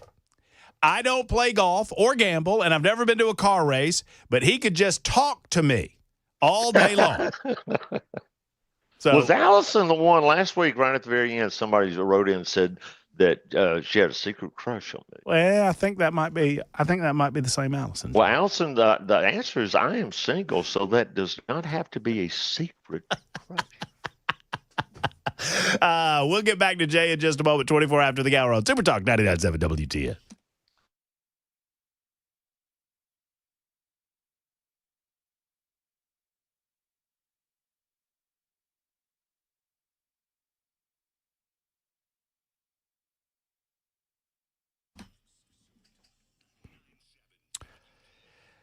Let's talk with Tony Spade, our man with the plan when it comes to all of your cabinet needs at Cabinet Solutions in Hendersonville. What is happening, my man? Well, Matt, I am standing in the kitchen of a loyal listener of y'all's, and we're digging into his kitchen project. We got a special guest here. His name's Randy. Hey, Randy. How you doing, Chief? Man, I'm great, Randy. I hope you are. I am now that I'm off work. Well, there you go. You getting some cabinets done? We're doing a whole kitchen remodel, yes. Oh, that's awesome. You got big plans for him, Tony? Where are y'all at in the process, Tony? Well, he's got this kitchen gutted, and we're ready to measure things up, get it drawn up, and get them exactly what they want. And he's going to find out that he's got the right guy who's standing in his kitchen. That's exactly right. I'm going to partner with this guy and his wife. I'm not here to sell him anything. Well, that's what it's all about, Tony. I was going to ask you. I was going to ask Randy if the boss was there. Of course, she's always around. I don't make any decisions without her. Randy, you sound like a man who's been married for a long time, happily. Happily married. Yes, I have been. Thank you. Good for you. Well, Tony, that's great. I love it. I love talking about those experiences with the loyal listeners of Super Talk 99.7 WTN. And if y'all want to be the next Randy, Tony's going to tell you exactly how to do that. How can they contact you, Tony? Well, they can go to our website, which is mycabinetsolution.com, and browse around, look at it, and then go to the Contact Us tab. And they can fill out a quick contact form. It comes directly to me, and I'll get back to them as soon as possible. Hey, tell Randy, send me a before and an after if you don't mind. Give me that one of those befores on the super text line, and then an after if you can, because I'd love to see the progress on that project. I can do that. Will do. All right. Thank you, Randy. And Tony, thank you, brother. We appreciate you. All right, buddy. All right, take care. That's mycabinetsolution.com.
.4:30 on the dot. I'm Ken Weaver with your top stories. We got a couple of days of potentially severe weather we're going to have to experience here. We're going to have to brace for, I guess you might say, starting right now. We'll tell you about it during the full forecast and traffic in 5 minutes. Metro Police looking for one of the people who ran from a shootout in a busy strip mall parking lot today. The other person involved was shot twice in the leg. They were arguing outside Antioch Wine and Liquors store on Murfreesboro Pike. It escalated into dozens of shots being fired, innocent bystanders having to duck for cover, neighboring businesses in need of repair from bullet holes. This in the 2900 block of Murfreesboro Pike. Parents say they're thankful the new Evolve weapons detection system in all Nashville high schools is working. Melanie Coleman is a Whites Creek high school parent who tells Channel 4 she got a call from the principal this morning when a gun had been detected and the 16-year-old junior taken to juvenile court charged with bringing a weapon to school and unlawful possession. That's really crazy. As a parent, you never think that you send your child to school and that should be a safe place. Growing up for me, it was always a safe place. And these kids have to worry about You know, is somebody going to pull a gun? Is there going to be a fight? Am I going to make it home today? This was the third gun this new detection system has hit on in a week. The other two schools are Antioch High School last Thursday and a Maplewood High School student on Wednesday. A new report on Nashville's socioeconomic well-being. The Tennessean says the annual community needs evaluation by Metro Social Services claims a single person without kids needs to make at least $52,858 a year to be considered making a living wage in Nashville. Meanwhile, the report claims that 326,000 workers in the area's top 20 occupations are earning a wage well under that living wage, but still making too much to qualify for benefit programs. That's the latest news. Traffic and weather next. I'm Ken Weaver, WTN News.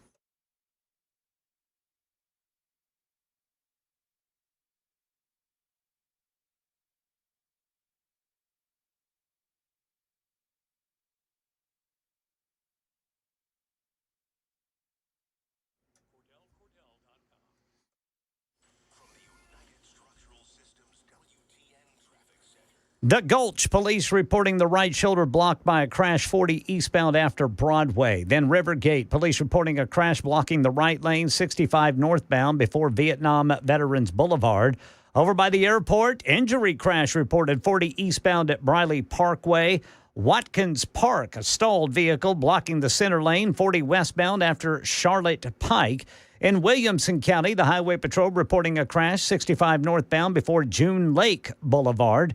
And in Cross Plains, Robertson County, TDOT reporting a crash 65 southbound between Gallatin Cross Plains Highway 25 exit 112 and Springfield White House Highway 76 exit 108. Traffic every 10 minutes every morning on Super Talk 99.7 WTN.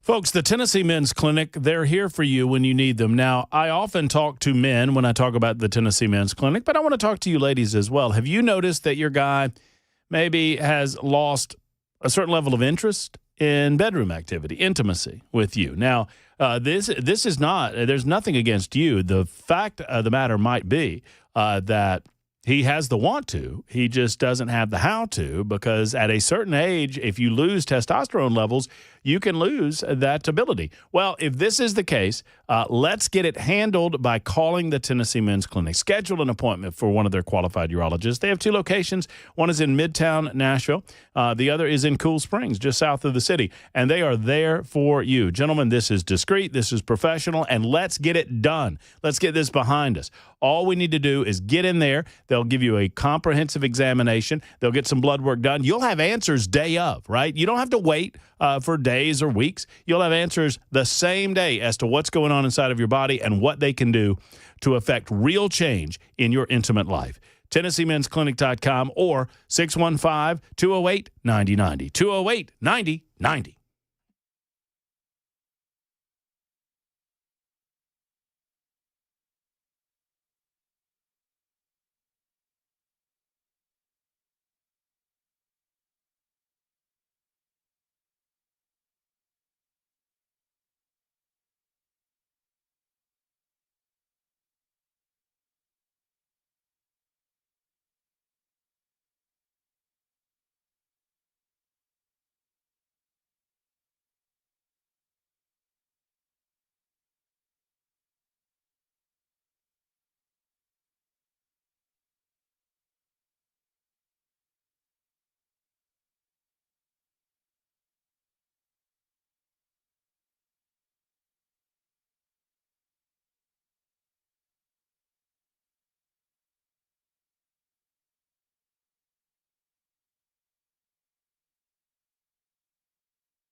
It is 4:38. Our man, Jay St. Clair, early FRIJAY on Super Talk 99.7 WTN. A lot of you already with your questions on the Super Text line. You can get them in here, 615-737-9986,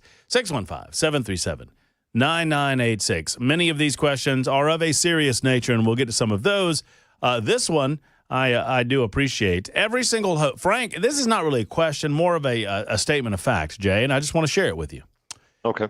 Frank says, every single host on WTN talks like a Yankee. It's such a pleasure once a week to hear somebody that doesn't have an accent. Thank you, Frank. Do I have an accent? No, not at all. Ken, do you think I have an accent? No, sir, not at all. Yeah, Ken says no, Jay. No, I don't hear a thing. You sound like, you know what you sound like? You sound like you're from Dunlap, Tennessee. That's because I am. I heard from one of your listeners, by the way, Matt. She reached out to send me an email. I had a great conversation with her. And she lives up near Fall Creek Falls. Oh, that's beautiful. She said she lived in Pikeville. And then I said, well, I got family there, so we'll talk about it. She said, well, no, I'm really living in Falls. Man. So it's cool. I took a motorcycle ride to Fall Creek Falls, and that is gorgeous country. Man. Oh, it's God's country. That's God's country. Jay, my question for you. My company here is making us sign a letter saying if we don't turn our time cards in on time, they will roll our hours and pay us for the next time period. Is that legal? No. No, by law, they must pay you for all time you work. That's law is very clear. But if you don't turn in your time correctly, or you don't clock in, or even if they say nobody is authorized to work overtime, and you violate that rule and work overtime, they have to pay you for that. Now they can fire you for violating the rule, but they have to pay you. So no. Read the question again, man. I want to make sure I'm answering the question. Sure. My question for you, my company here in Tennessee is making us sign a letter saying if we don't turn our time cards in on time, they're going to roll our hours and pay us on the next period. Is that legal? Well, when he's saying roll the hours, so it sounds like I thought, I'm glad I had you read it again. If I'm understanding you right, what you're saying is, well, they're going to pay you later. Mm-hmm. They're still going to pay you the hours that you turn in. They're just going to wait a couple of weeks. Actually, in Tennessee, there is no federal law of when you have to be paid. And Tennessee doesn't have that law either. So, yeah, if they pay you for all the hours you actually worked, even though it's a couple of weeks late, I actually think that's legal. Here's what I believe might be going on, Jay, because I've had a little bit of experience with this as a program director. Mine is with quote unquote talent sheets. But hey, guys, I need y'all to get your time in by Friday. Got to get your time in by Friday. And they have a problem with people not getting their time in by Friday. Right. And so finally they're going, all right, we're going to make all of y'all are signing a letter agreeing that if you don't have your time in every other Friday, you're not going to get paid till the next week. Right. You know, that kind of thing. There's no question that's why they're doing it. Right. But I think they actually can do that so long as they do pay you. Okay. Very good. Jay, my question is, can an employer, and this is coming from, can an employer retaliate or fire you if they find out you're looking for other jobs or other applications? Put in other applications. Absolutely, they can. Yeah, I mean, you've taught me this, that in at-will employment states, I don't want to say it inartfully, Jay, but I mean, you can get fired for any reason or no reason at all. Is that right? Well, I mean, the way we say it, and it's not accurate, Matt, is that you can be fired for good reason, bad reason, no reason at all. But here's the key. It can't be a prohibited reason. Mm-hmm. And there's a lot of prohibited reasons, but that is not prohibited. If a company finds out you're looking for another job, they are absolutely within the legal rights to let you go. Very good. Let's talk to Brian, who's in Spring Hill. He's got a question about DUI. Hey, Brian. Hey, Mr. Murphy. Thanks for taking my call. Mr. St. Clair, thank you for your time. Hey, yes, sir. I fell down the stairs late evening, and I hurt myself, obviously, and went to the hospital the next morning, found out I had 5 fractured ribs and a fractured T12 vertebrae. Ooh. Oh, Brian. He said, so with that kind of injury, I would like to admit you and handle pain management. And I told him, I said, Doc, I just want to go home, let my wife help me, all that. He said, no, you have every right to do that, but if you can't handle it, come on back. But don't come here, go to the main Williamson County Hospital, because that's where we would take you to anyways. I said, okay, thank you. So I called my doctor a couple of days, told him what happened, all the muscle relaxers and pain pills and everything else that they gave me. And I saw that I only had a day or so left. And he said, I can't prescribe those to you. Just do what he told you to do and just go ahead and check yourself in for pain management. So I called my daughter, asked her if she could meet me at the hospital, yada, yada, yada. Yep. So as I'm packing, she's like, Dad, I'm going to be a little delayed. I'm like, babe, I'm going to try and get in the car and go on my own. I wanted to keep my car there for, when I get discharged, nobody had to come and get me. And so she said, I'll be there as soon as I can. You might have to just wait there. So that's fine. So I grabbed a little bit of vodka that I had at the house to deal with my own pain management, and went and got a burger and a drink and sat in the parking lot and ate my burger, drank my drink, waiting for her. 2 hours later, she's like, Dad, I'm still trying to get there. I couldn't get out of the car. So I had to call the hospital and have them come to my car, get me out. They got me out of my car, grabbed my bags with me, all that good stuff, got me in, got me checked in. Then my daughter was there, so I gave her my bag and wallet and keys, all that good stuff. And I'm like, ma'am, to the nurse, I want to go out and vape. She's like, you can't vape on campus. I'm like, oh, man, oh, no. Okay, I know I'm going to be in here for a little bit long. And then I asked my daughter to just take me off of campus in the wheelchair. She's like, Dad, I can't do that. She's not letting you leave. I'm like, oh, my God. What's your question, Brian? Brian, what's your question? What's your question, Brian? So they smelled the alcohol on me. They called the police. And then the police asked me, had I been drinking? I said, well, yeah, I had some drinks to calm my, these pains. He said, well, I'm charging you with a DUI. I said, what? Right. He goes, you drove here, right? And I'm like, well, I did drive here, but I didn't drink on the way. I drove here, and everything happened so quick. I got cuffed and thrown in the tank. So what's your question, Brian?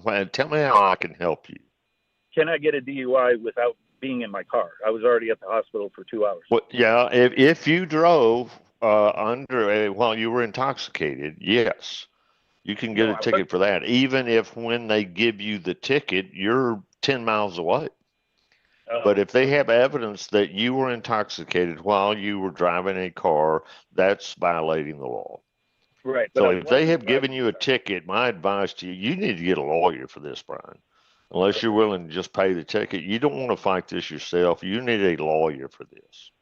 Okay. So I guess that was my point. Like they were never near my car. I wasn't near my car. But yeah, but if I get drunk and I drive 10 miles and I go home and I'm sleep it off, and the next day a cop comes to my house and says, hey, did you drive home last night drunk? And I say, yeah, as a matter of fact, I sure did. Well, he can write me a ticket and I'm guilty. I have confessed to the crime. They don't have to catch you in the act. There's a whole line of cases about that where somebody's parked on the side of the road and they go to sleep, and then the cops come and they smell the alcohol, and they don't have to catch you in the act. And Brian, I hope it works out. Let us know. Get a lawyer, as Jay said. You need a lawyer. Yeah. You need a lawyer for that, Brian. And we've talked in the past, Jay, and it frustrated the heck out of me about people who would leave the bar and get in their cars and try to do the right thing and want to sleep it off. Right. And the police would interact with them, come knock on the window or whatever, make sure they're okay, and arrest them because they have the keys, they're in operation of the vehicle. And sadly, if you do that, here's what I would encourage you to do: get rid of the keys. Right, lock them up in the glove box or something. Yeah, that's right. 48 after the hour. We're trying to get to as many of these as we possibly can. David is next in Madison. David, what's going on? Yes. Good afternoon. How you guys doing? Doing well. What's your question for Jay, David? Last November, my wife had a knee surgery, and the doctor put her in rehab afterwards for a few days. A couple days later, I called her.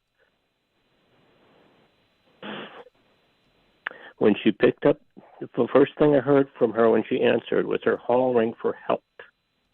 Wow. She had had the signal light on and hollering for over an hour, trying to get someone.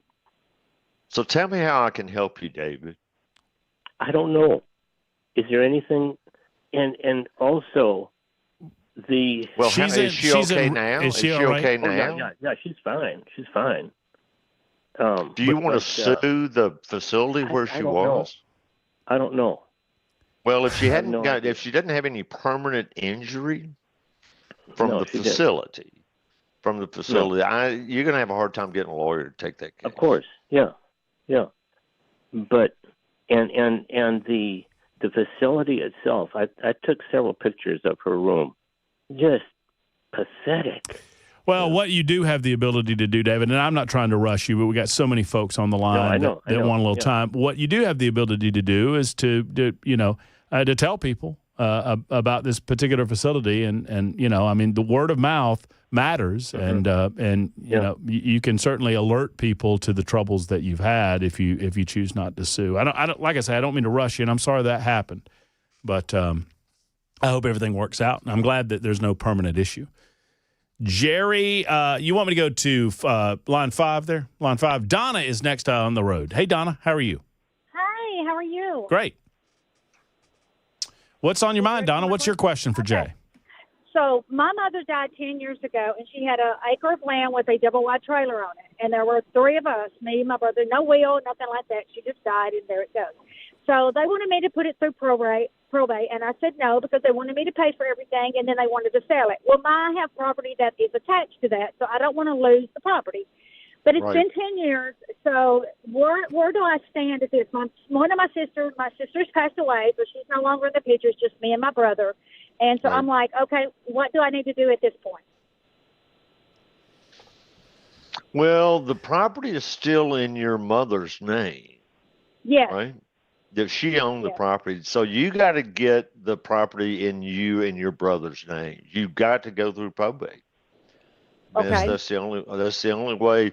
There's not all property has to go through probate, Donna, but the property that has title to it, like real property, the only way you can get your name on that deed is to go through probate.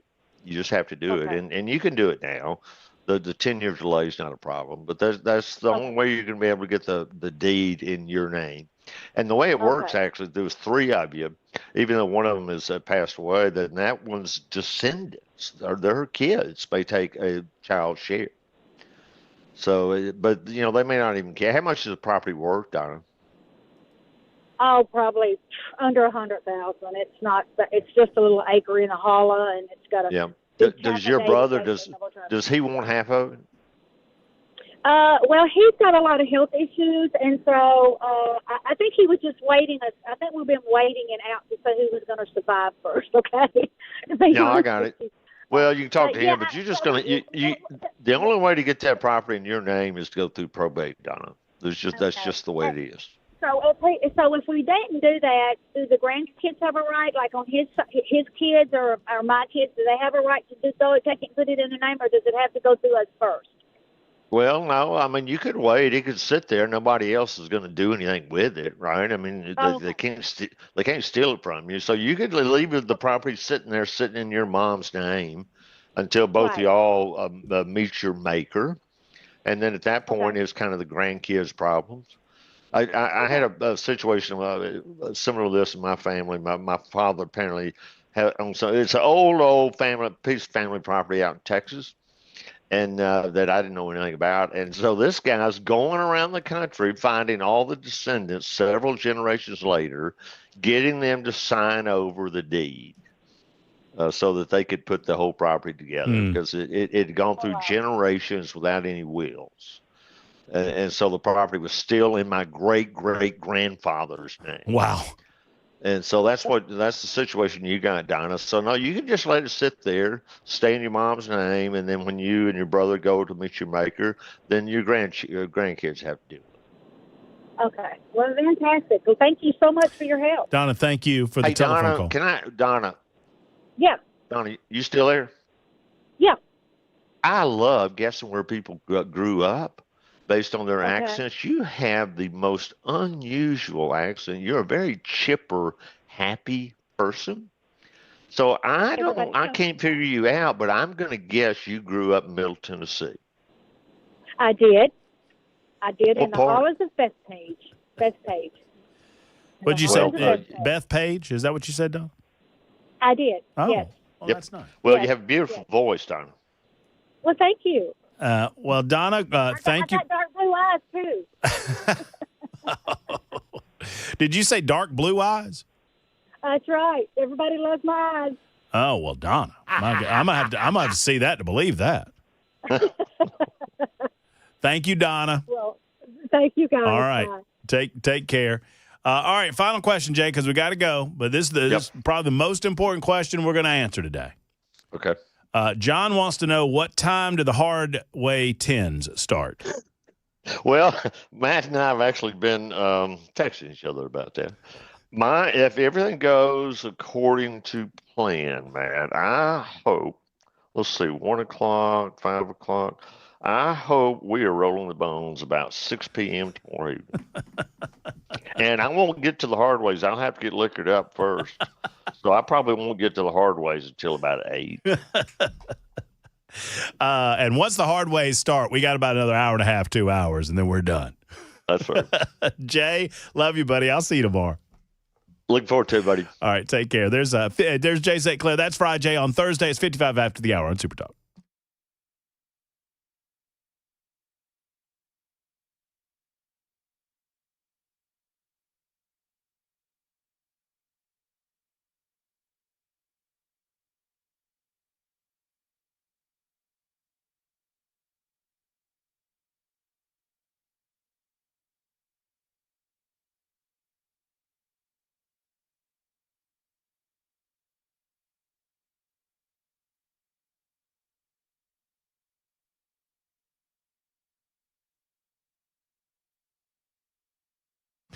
Hey, friends, Matt Murphy for the Glock Store. Buddy boy, I cannot wait. It's happening at the end of the month. It is the big 5th annual open house at the Glock Store, Saturday, May 31st from 10 until 2. Every year they throw the doors open. They welcome all of Nashville. The open house is famous for their raffles. All day long they're going to have raffles. They have a big custom Glock handgun giveaway at the end of those raffles, too.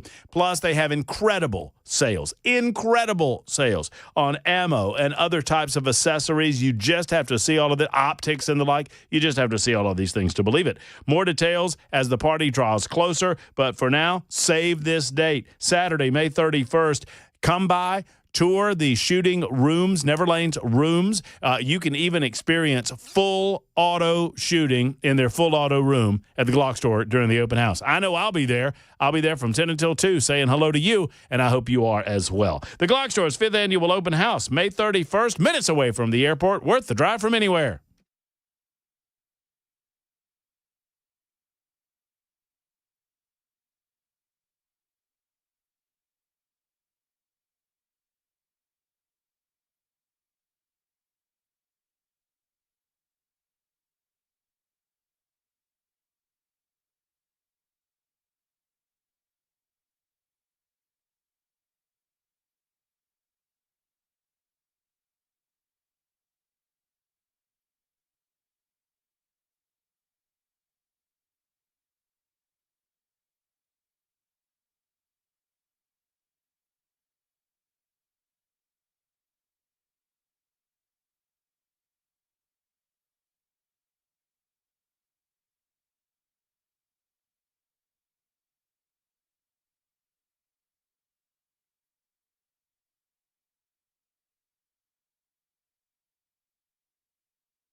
5 o'clock on the dot. I'm Ken Weaver with your top stories. And we are looking at the potential for some severe weather here in Middle Tennessee. Not only tonight, but tomorrow and tomorrow night and early Saturday morning. Tell you all about it during the full forecast in 5 minutes. Traffic, too.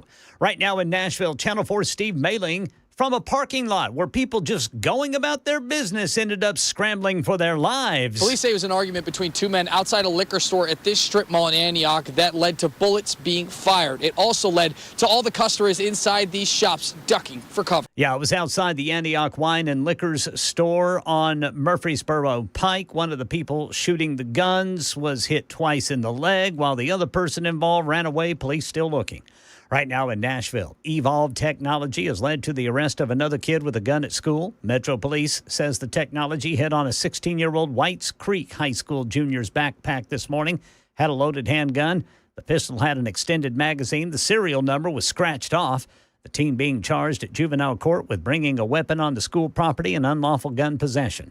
Executives at Walmart are warning of price increases as a result of U.S. tariffs imposed in recent months. On its Thursday earnings call, Walmart officials said prices could go up on imported things like bananas, avocados, coffee, and roses because of the tariffs.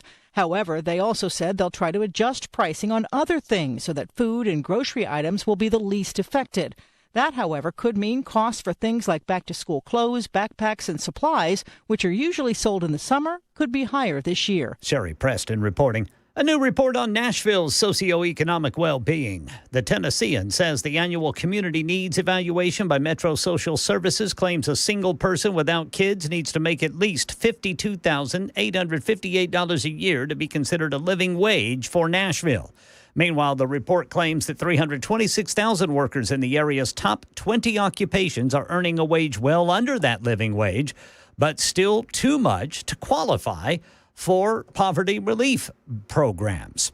House Republicans are meeting in our nation's capital to talk out their differences on the massive budget bill that aims to slash about $2 trillion from the federal budget. ABC's Jay O'Brien outlines the disagreements. The disagreements are on Medicaid cuts. There are some hardline Republicans who say those cuts don't go far enough. And then there is a serious fight going on right now about the state and local tax deduction, what's known as SALT. There are Republicans in states like New York and California who want that deduction to be higher. There are hardline spending hawks who don't want that to be done at all. That's the latest news. Traffic and weather next. I'm Ken Weaver, WTN News.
South Loop, police reporting a crash blocking the right lane, 40 eastbound at 65. Berry Hill, police reporting a crash blocking the right lane, 65 southbound at Armory Drive. Over by the airport, police reporting an injury crash, 40 eastbound at Briley Parkway. And in Clarksville, police reporting a disabled vehicle, 24 westbound near MLK Parkway. Traffic every 10 minutes every morning on Super Talk 99.7 WTN.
It is Super Talk 99.7 WTN. My name is Matt Murphy. We're halfway home this Thursday edition. Thank you for being out there. It is episode 811 of our visits together, and I appreciate every single one of them. Thank you for calling in, offering your opinion on the news of the day, 615-737-9986, or you can also utilize the Super Text line and offer said same. We love hearing from you, either via phone lines or on the Super Text line. Apparently, Republicans have not made a final decision as to whether or not they're in favor of the big, beautiful bill, as Donald Trump has been calling it. However, they made some progress over the course of the last 48 hours, moving it to the finish line, at least in the House of Representatives, whereas it's expected to get a vote at or around Memorial Day. And then it's on to the United States Senate, which, believe it or not, is an even heavier lift, considering that they have to get around the 60-vote threshold to overcome a filibuster there. We will discuss this matter on the show this hour on Super Talk 99.7 WTN. I promised you that we would get back to feckless Freddie. Freddie O'Connell, sadly, the mayor of Nashville, has decided that he's going to land on the side of the whatever percentage of the population in Davidson County is of an illegal variety, difficult to say. But he's decided that he's going to side with those folks and not with law enforcement. I got a couple of things to say about this. So first and foremost, thank you to Representative Andy Ogles. Andy and I may have had our issues over time, disagreements over time, but I most certainly do appreciate him in his effort to get to the bottom of what exactly Freddie's doing and whether or not Freddie, what he is doing, amounts to sanctuary city status. We played this for you yesterday. It bears repeating.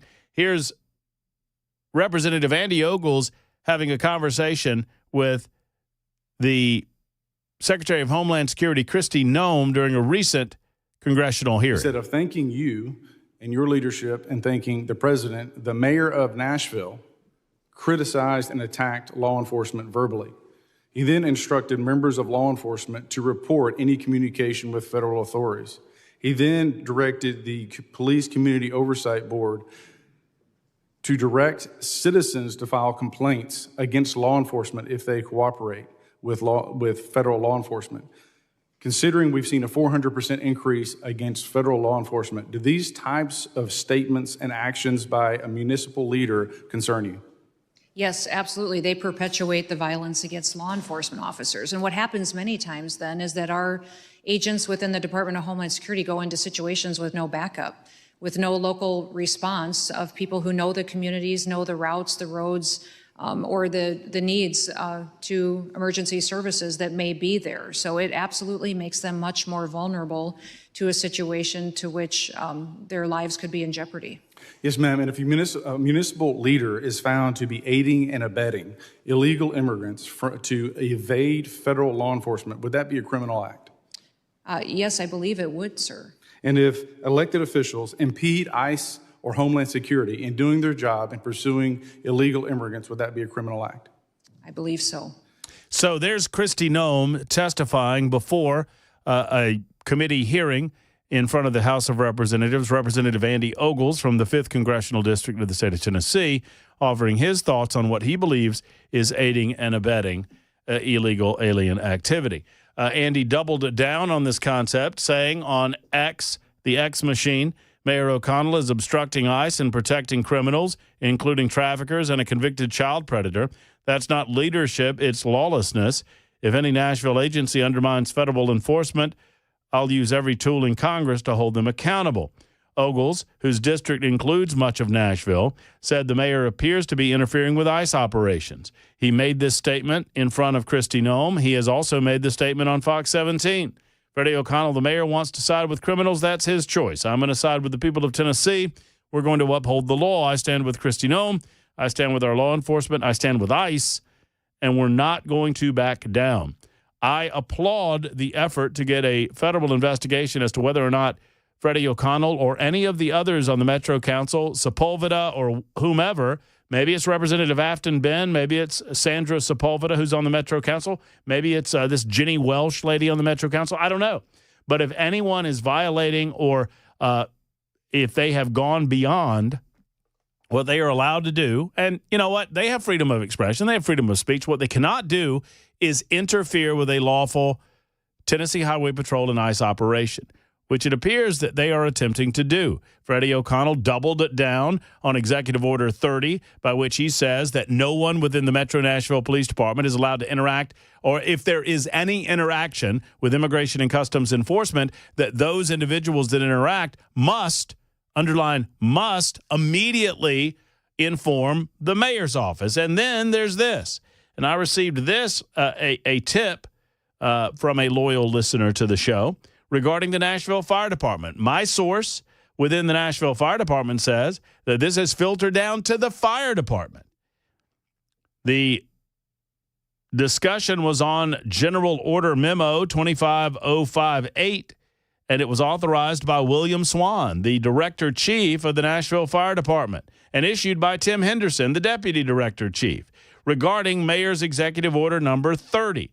And here's what the memorandum said. All personnel, effective immediately, any personnel who responds or interacts while on duty with any federal immigration enforcement authority will immediately notify your direct chain of command up to and including the Deputy Director Chief by submitting a special written report. Executive Order number 30 may be reviewed in its entirety by clicking on the link below, and then they link to Mayor Freddie O'Connell's Executive Order number 030. So now, any interaction that the fire department has with federal authorities, and once again, Freddie is well within his right to demand that people under his umbrella of influence have to report directly to him. What he cannot do is interfere with any of these operations. And the question is whether or not he is engaging in a manner and at a level that causes interference. But there's a broader conversation to be had here. We can talk about whether or not, and frankly, I think that Freddie has skirted the issue enough that, and I'm not saying I like this, I'm saying this is my analysis, that Freddie will eventually be given the benefit of the doubt. I think that regardless of whether he deserves it or not, that if this ever gets to a court proceeding, Freddie will be found to have not actively aided and abetted the criminals by hindering the ability of ICE to do its job. What will be determined is that, I mean, this is just my prognosis, okay? I'm prognosticating. If I know the court system in Nashville the way I think I do, they will suggest that, oh, well, Freddie, he can tell the Metro Nashville Police Department how to do their job. He can tell the Metro Nashville Police Department how to engage in their citizenry. He can't tell THP how to do their job. He can't tell ICE how to do their job, but he doesn't have to work with them. He just can't impede their work. And Freddie will claim that he has not impeded work. You and I both know what he's really doing. Now, secondarily, and more importantly, does Freddie care about the citizens of this community? I understand that Freddie is concerned that there are people in the Mexican or Honduran or Guatemalan or Venezuelan communities that have settled in Nashville, Tennessee, that are scared. And that's fine. What we are trying to do as a society, what Donald Trump has promised us that he will do as our president, is to get to the worst actors that have been given free access to the United States of America and to stop their criminal engagement in this country. We want the laws that have been passed enforced. And if Freddie and his ilk don't like them, then they should work to change them. There is a process by which you accomplish that. You win elections. You present legislation. You debate said legislation. You pass it. You pass it on to the other body in the Senate. You pass that. You get it signed. And there you go. I'm very curious what world Freddie O'Connell would want to live in, where criminal illegal aliens can run amok. I mean, his suggestion is that, and he did not out and out say it. Well, no, he said it. The other day, he said they don't share our values. They're making us less safe. So what is it, Freddie? You want them to leave? You don't want Tennessee Highway Patrol here? You don't want Immigration and Customs Enforcement here? Well, what that suggests to me is that you want the criminals that they are getting off the streets back on the streets. Is that what you want, Freddie? Tell me if I'm wrong. Tell me how I'm wrong. I mean, all I have to do is put 2 and 2 together to get 4. You don't want THP here. You don't want ICE here. What are they doing here? They're getting criminals. They're getting child predators. They're getting sex predators. They're getting criminals off the streets. But were they not here, they would still be on the streets. And you say that's what you want. Well, how the hell does that make us less safe, bud? Tell me how that makes us, or how does that make us more safe? Tell me how that makes us more safe. If these criminals are on the streets, for anybody. And as I've said over and over again, if Freddie truly cared about any of these people, he would want these criminals off the streets because they're preying on the illegals first. Those criminals in Antioch, those criminals down there in the predominantly Hispanic communities of Nashville, who do you think they're preying on? They're not going to Belmead. They're not going down to Brentwood. They're preying on Hispanics. And Freddie wants that to continue. Now tell me I'm wrong. Tell me I'm wrong, Freddie. And you sit there they don't make our communities more safe. They make shut up. Just shut it. You don't care about any of these people. If you cared about any of these people, you would be working to help them in the process of what needs to happen to get them above board and to get the criminals off the streets. All you do is lie to them for votes and to pander to your base.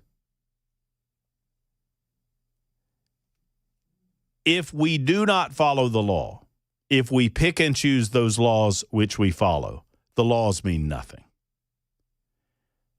And I understand, look, I understand if you don't like it. I get it. If you don't like it, change it. Activate. Motivate. Propose legislation. Get candidates on your side.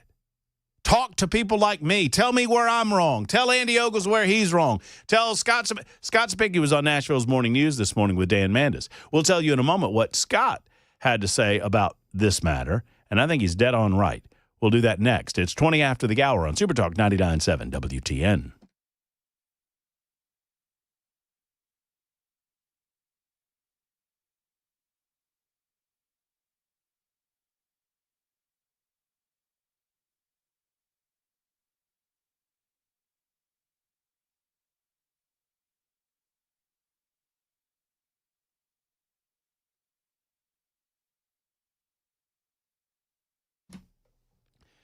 Oh, exciting news. You know, by now you've probably heard about the brand new location of Eurofix.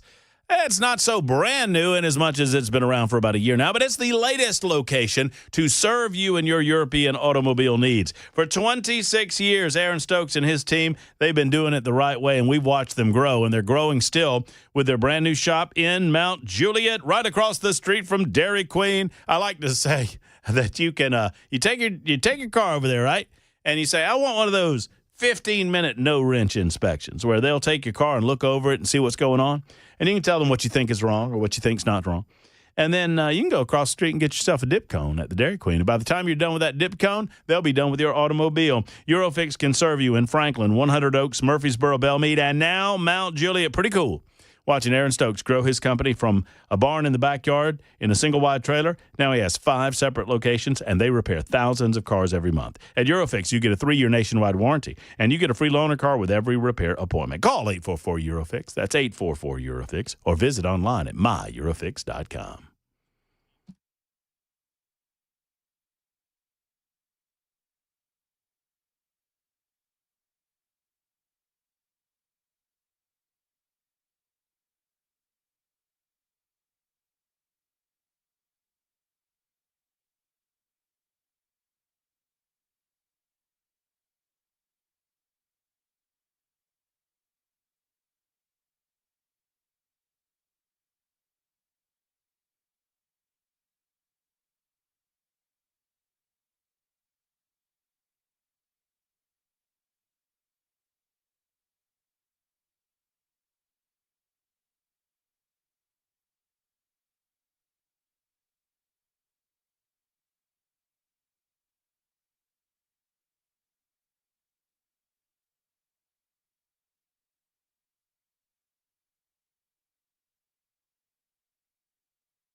Shootout in a busy Nashville parking lot. Another gun at school in Nashville. And a major retailer warns of price hikes. These stories and more at 5:30 on Super Talk 99.7 WTN.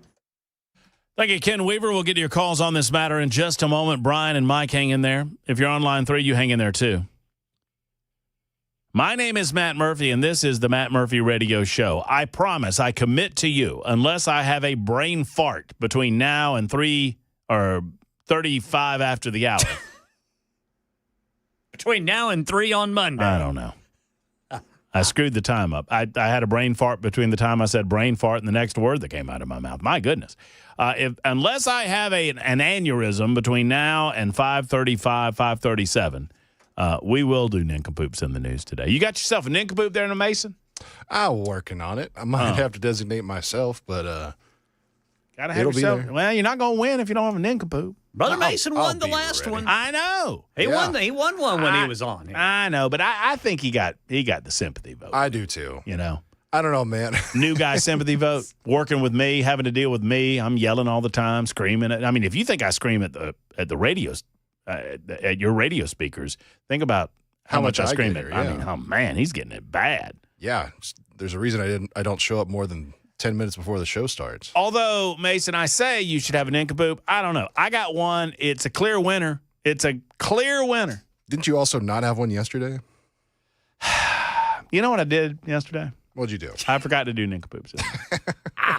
Yesterday was I mean, you know, Ken's so nice to me. He doesn't say any. He really is. I mean, Ken's so good to me. Chris is good to me. Mason, you're good to me too. I'll call you out every once in a while. But man, yesterday I was in. It was weird. I don't feel like I was in a fog, but you were looking forward to tomorrow yesterday. And, see, and you know what I did though, Weaver. I mean, I was determined to remain focused on the show today. Right. And I came in with that attitude today, and I hope that I've accomplished that goal. Yesterday, completely unfocused. You're right. I was somewhere on I-40 past Jackson. Well, and Avoiding then state troopers. Cameron Smith comes in here looking like Bo Cephas. Yeah, and then he brought in those shades, and that had me off my game too. I was very disconcerted about all of that. Yeah. I didn't understand why that was going on. Yeah. A lot of hullabaloo. It was. You're right, Mason. It's a lot of hullabaloo. Yeah. Is it hullabaloo? I think that's right. Bunch of hullabaloo. I thought it was hullabaloo. Hullabaloo. Hullabaloo, hullabaloo. My parents are from the West Coast. I don't know what the You heck say I'm talking potato, and I say taters. See? It See, works. I like them taters, though. It works. Hey, real quick, let's do cut one here. I think we can get that in before Ken Weaver's newscast. Yeah. Scott Sapicki was on with Nashville's Morning News this morning. You know how much we love Representative Scott Sapicki. He had a few things to say about Mayor Freddie O'Connell. Here's that exchange with he and Dan Mandis. You've got Andy Ogles now, and he is calling for an investigation into Nashville Mayor Freddie O'Connell. What are your thoughts? One thing I always get concerned about is when Congress starts to get involved in these investigations, things get bogged down. The one thing you can say about Tom Homan, I don't think he needs any help. I think Tom Homan and ICE has already arrested a mayor somewhere else in this country for getting in the way of the ICE agents. And I think there's already precedent set there that if you interfere with ICE's job, be careful because you might get the silver bracelets yourself. And then let's talk about Mayor Freddie O'Connell. Sure. And so he's done a number of things. In your opinion, is there anything that he's done that violates state law or federal law? Well, yes. I think if you look at it, U.S. Code 1325 and U.S. Code 1326, it talks about people entering the country illegally have committed a federal crime. Mm-hmm. If you are deported and you come back, that's 1326. That's an escalation of the crime. So now, okay, how does that apply to Freddie O'Connell here? Okay. We all take oaths of office. I take an oath of office. He takes an oath of office. Chief Drake takes an oath of office. And in that oath of office, it says that you will uphold the Constitution of the United States, the Constitution of the state of Tennessee, and all the laws therein. I just told you that there's two violations right there. In the state, we also have sanctuary city prohibition policies. Not sanctuary cities, because if you ban a sanctuary city, they're just going to change the name of what they're doing. Which we've seen. But you ban the policies. One would argue that if you are an elected official and you are not upholding your oath of office, which is upholding the Constitution and the laws of the state of Tennessee and the federal government, then you are in violation of your oath of office. You are breaking the law. Well, and Scott's point is simple. It ought not to take an action by a congressman. I don't think Sapicki, in his answer there, was necessarily against what Andy Ogles was doing. But I get his point that it shouldn't take an act of a literal act of Congress in order to initiate action against Freddie O'Connell, who is clearly in violation of his oath. And I agree with that 100%. Tom Homan ought to be able to handle that. Or Kristi Noem. But That doesn't mean that I'm against Andy Ogles doing what he's doing, and I wouldn't speak for Sapicki. That's Scott Sapicki on Nashville's Morning News this morning on Super Talk 99.7 WTN. Speaking of news, it's time for Ken Weaver in the news.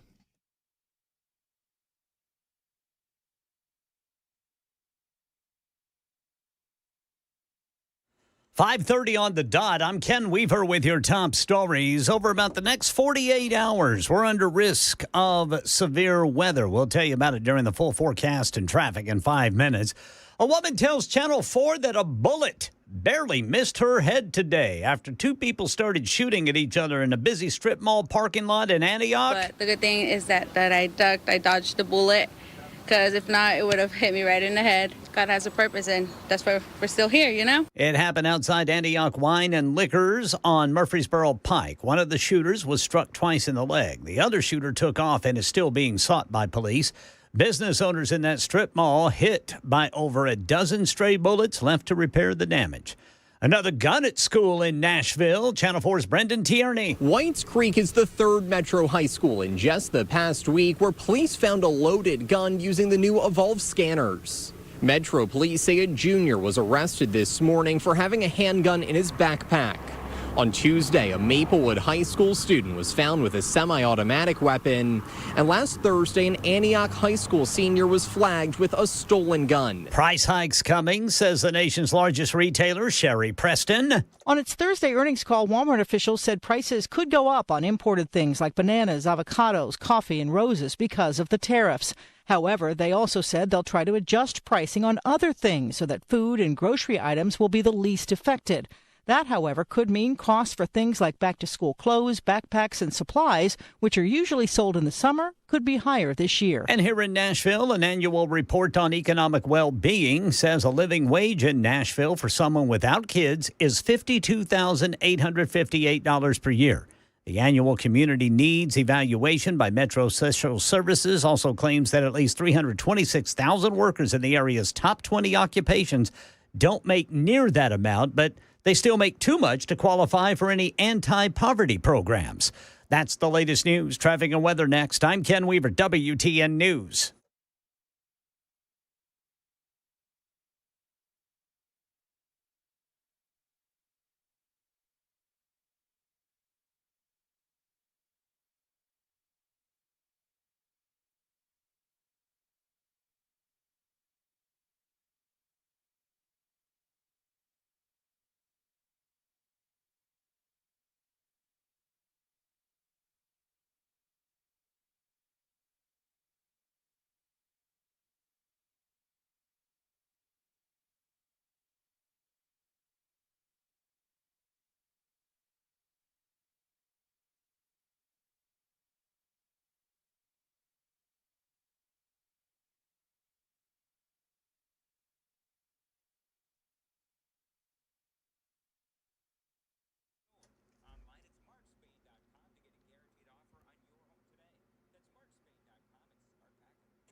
All right, police reporting a crash on the South Loop downtown, blocking the right lane at 65. Then in Berry Hill, police reporting the right shoulder blocked by a crash, 65 southbound at Armory Drive. Traffic every 10 minutes every morning on Super Talk 99.7 WTN.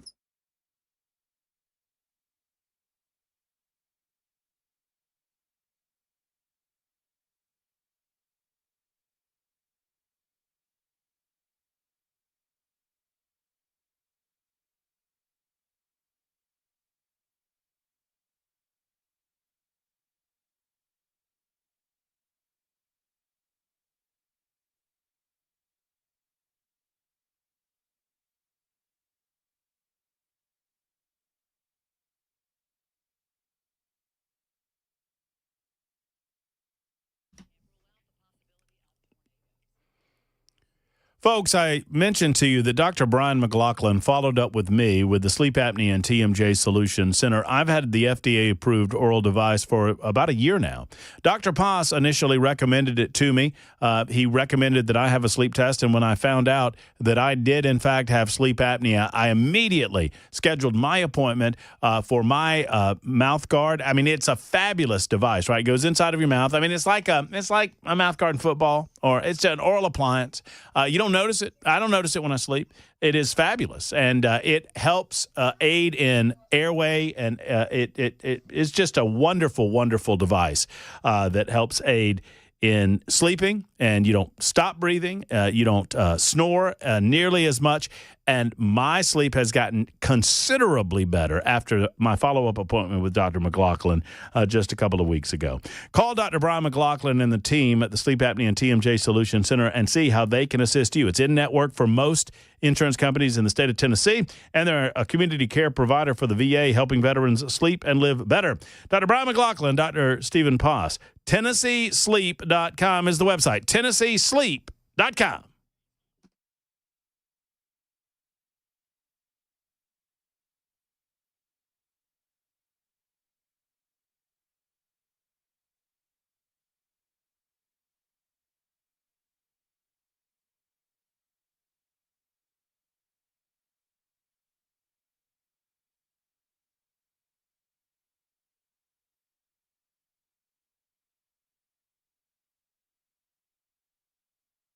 Weather can change in an instant, and you need to be prepared for any outcome. That's why Generator Supercenter of Nashville will help keep your family safe and connected. We make buying a backup generator simple and easy, with financing options available, free in-home estimate, turnkey installations, no worry warranty, and most importantly, the monitoring and service of your fully installed generator. Come see us at our location in Nashville or visit us online. Generator Supercenter of Nashville. We serve all Middle Tennessee.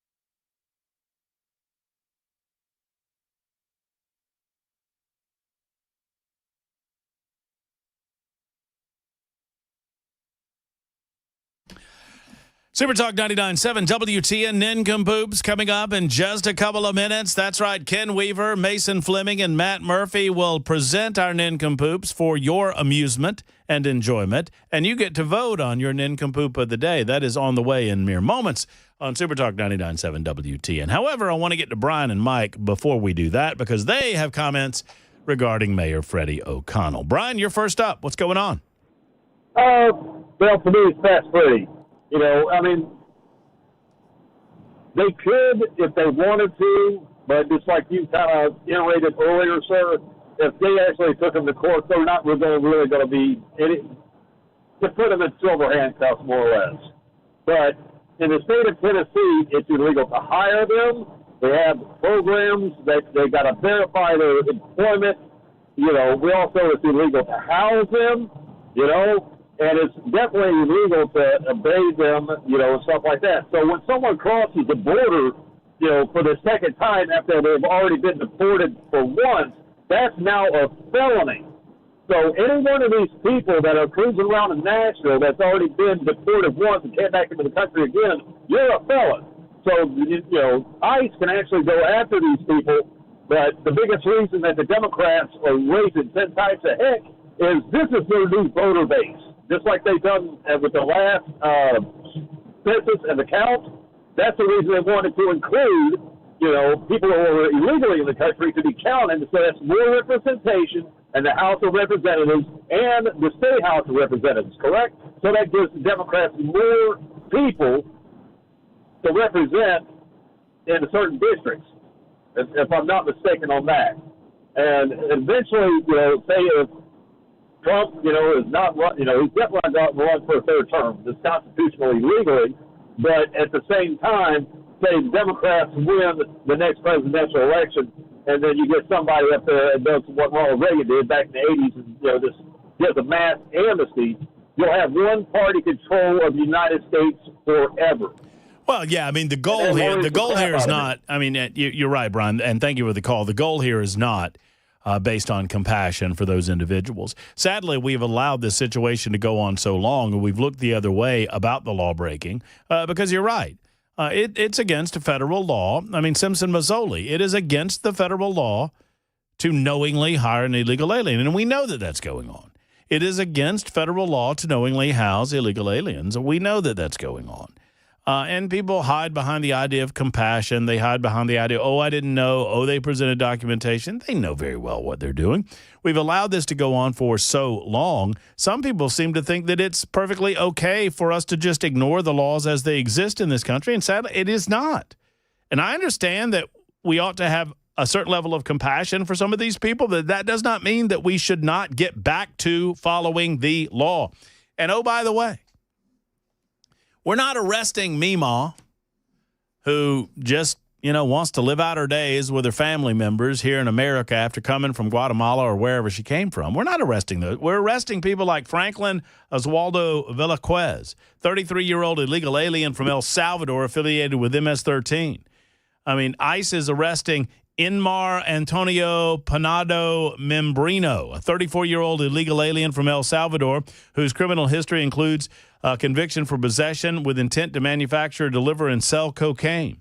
They're arresting Richard St. Baptiste, a 36-year-old illegal alien who was in possession of methamphetamine with an intent to distribute.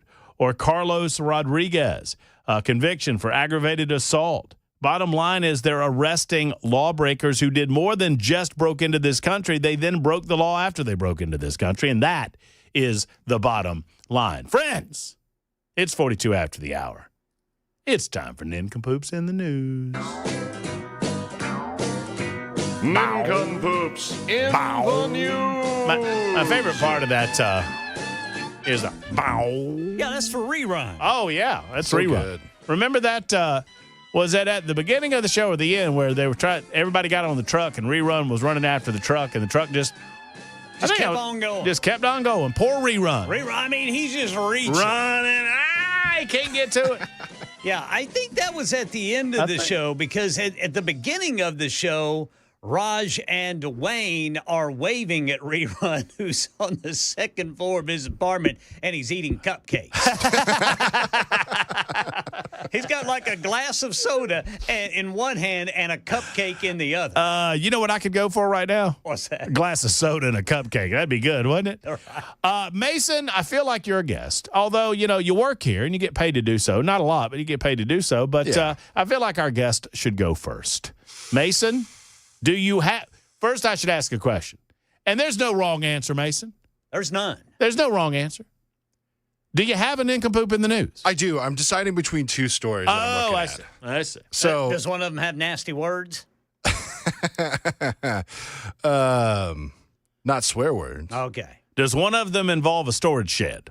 No. Okay, good, because mine does. Oh, mine doesn't. One involves a possum. It's lucky. Oh, a possum. And one involves an Easter bunny. Oh, that's tough. Possum or bunny? I mean, it's up to you, Mason. I know. I'd go possum. That's kind of what I'm leaning towards. I'd go possum. Let's go possum. Okay. What's the good old Florida man? Because it leads to some of the best stories. Of course. America's dongle. Florida State of man Florida. arrested for pooping on a possum in public. On a possum. Man, that's got to be tough. Oh, my goodness. Holding them down? Or is it a moving thing? I didn't envision him holding him down. I just envisioned him running after him with his pants around his neck. I mean. Was the possum living, Mason? Mason, tell us the details of this story. Florida man even confuses us sometimes. This is definitely one of those times. Florida man was arrested this time for pooping on a dead possum on a street in Clearwater during rush hour traffic. The police report obtained by the Smoking Gun described the scene of the crime as in graphic detail. According to the report, the Florida man observed was defecating on a deceased possum with his pants lowered and high anal region exposed. High anal region? I didn't know there was a high, middle, and low. If he's pooping on a possum, his anal region was not the only thing high. Maybe he's a butthead. After being detained and read his rights, Wilcox then denied ever pooping on the dead possum. Wasn't me. He even told the cop that he doesn't see straight, and the officer was forced to do some real investigative work to be sure his vision was correct. He went and observed the dead creature for himself. The report states physical evidence was viewed at the scene, which corroborates the alleged allegations alleged. Man, it's tough being a rookie cop. It's a tough job. Rook, you're going to have to collect that poop. Oh. Wilcox was charged with a misdemeanor of exposure of sexual organs and booked into county jail on a $150 bond. If I didn't know any better, I'd think that anal region was high. Goodness. My word. It's got his mugshot here. Yeah. You didn't say that guy can see straight. It was the Easter Bunny dead? No. Huh. Well, you didn't say the possum was dead, Mason. Oh, it didn't say so in the title. That's too bad. I'm sorry. I like it, though. I like it. There you go. The dead possum poop.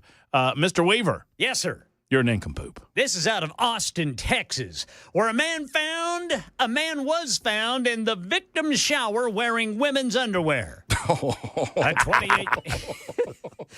A 28-year-old man was arrested and charged with burglary of a residence, a second-degree felony after allegedly breaking into a home in southeast Austin. According to the arrest affidavit, the victim found the suspect, identified as Isaac Langle Crabtree, hiding in the guest bathroom shower of his home on Tuesday, wearing only a white lace bra and women's underwear. Yikes. Victim told police he had briefly left his house unlocked while taking out the trash. I don't know what happened. When he returned and heard his cat scratching at the guest bathroom door, he opened it to find Langle Crabtree in the shower. The suspect claimed he was hiding from someone chasing him before the victim told him to leave. After Langle Crabtree left, the victim discovered his wallet containing $100 and 3 credit cards, along with his vehicle keys, missing from the kitchen. A neighbor reported seeing the suspect return to the gated community the following morning, this time wearing only a towel. Police located Langle Crabtree, who matched the victim's description. Walking nearby, the victim then identified Langle Crabtree as the intruder with 80 to 90% certainty. Boy, that's getting really 80 to 90%. Excuse me, officer, how certain was the victim that this was the perpetrator? 80 to 90%? After being read his Miranda rights, Langle Crabtree told police he did not remember being inside someone's house or stealing anything. Wasn't me. I can't remember a thing like that. Can't see straight. Hold on, let me tighten my towel. Police arrested Langle Crabtree and charged him with burglary of a residence. He was booked into the Travis County Jail. The stolen wallet and keys never recovered. Wow. Wait, so maybe I missed it. Whose bra and panties was it? Well, that they don't say. They don't say. Langle Crabtree was just in this old boy's shower wearing a bra. I mean, I guess it could be his. I mean, it doesn't have to be someone else's. Say what you want. Then he shows up the next morning wearing only a towel. Say what you want. The man does know a good costume change. Well, I mean, I suppose. I didn't say it was the best costume. Anybody seen my bra and panties? No. Just got out of the shower. Can't find this thing. Looking for my bra and panties. Trying to be decent. All right. Very good, Ken Weaver. And for story number 3, I introduce you to James Kaliavas. James Kaliavas is a 66-year-old Georgia man who was arrested Sunday in Slidell, Louisiana, for obscenity, after police discovered him pleasuring himself inside of a display storage shed at Lowe's home improvement store. Oh, man. Not the display unit. Police officers responded to the Slidell, Louisiana business after getting a 911 call that a naked man was inside one of the small sheds being offered for sale. After examining several sheds, an officer discovered Kaliavas lying on his back on the floor of one unit with his pants around his ankles and an open bottle of Vaseline at his side. Goodness. Oh, no. Kaliavas was in the midst of personal pleasure. Kaliavas reportedly acknowledged that he had been doing the deed inside of the shed while watching YouTube.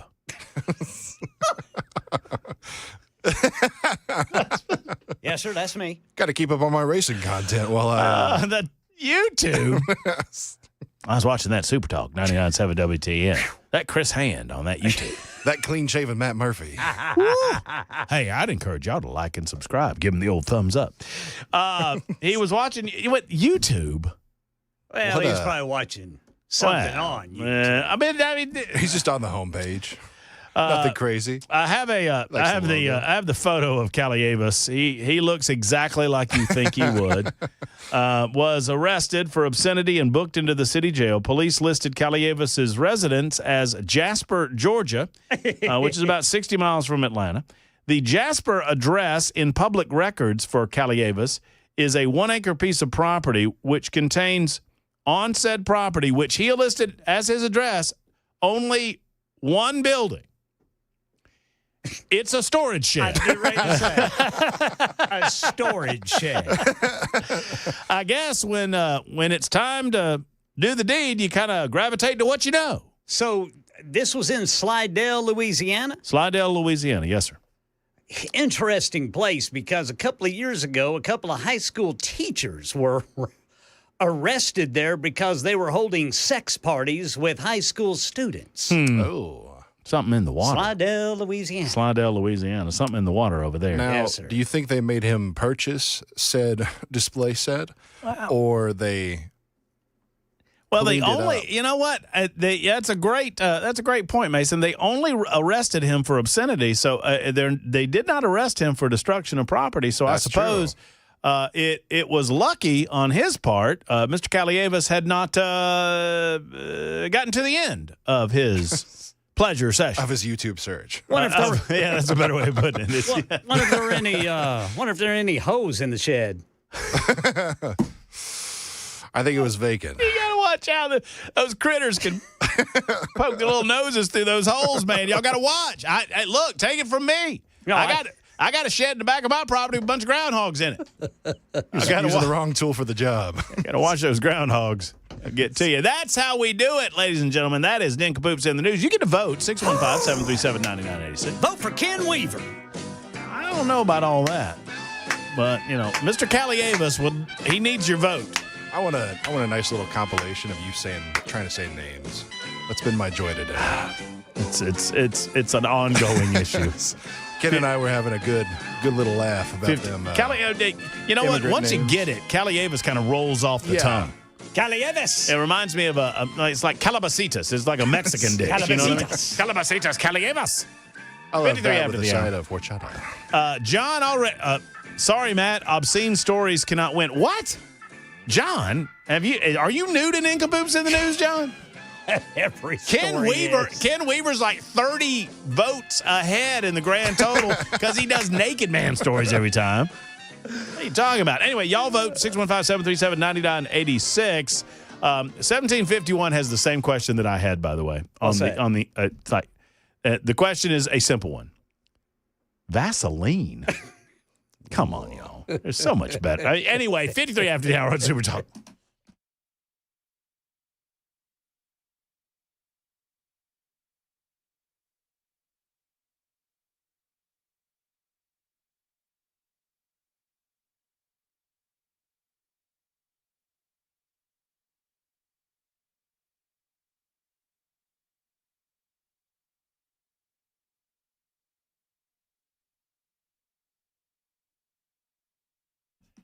Hello, friends. Matt Murphy here for Stoltz Co. Stoltz Co. is your one-stop shop for all things post-frame buildings in Middle Tennessee and beyond. I mean, anywhere in the sound of my voice, friends, Will and his team at Stoltz Co., they can come to you and they can assist. And now they are proud to announce that in addition to the pole barns, in addition to garages and equestrian spaces and event spaces, and they've always built the exterior of these barn-dominium structures, but now they have what they are calling turnkey service. That means that at Stoltz Co., all you have to do is dream it, and they will do it, all of it, from start to finish. If you've got property and a dream, they can put a barn dominium on that dream property, and they can hand you the keys when they are done. That's what it's all about, friends. Stoltz Co. for event spaces, equestrian spaces, garage spaces, pole barns, and barn dominiums. They are your one-stop place for all things post-frame buildings. If you want somewhere to hang out on the weekends, if you want a man cave, a garage, a she shed, doesn't matter. They can get it done at Stoltz Co. Contact Stoltz Co. at stoltzco.com. That's stoltzco.com, or call them 615-622-5992, 622-5992 for Stoltz Co.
When you support the Ministry of Preborn and their clinics, you're supporting those pro-life clinics nationwide with free ultrasounds to help empower a mother to choose life. The odds are over 50% of the time, well over as a matter of fact, when a mother sees and hears her baby on ultrasound, she chooses life. That ultrasound can be the difference. $28 is the amount that it will cost you for said ultrasound. Now, if you're thinking about an additional gift or a little more, and you have the means, would you consider a leadership gift to save babies in a big way? A tax-deductible donation of $5,000. And I know that's a lot for some people, but if you are of the means, you can sponsor a preborn entire network for 24 hours, helping rescue 200 babies in the process. To donate, dial pound 250 and say the keyword baby. That's pound 250 and say baby, or donate securely at preborn.com/Murphy. That's preborn.com/Murphy.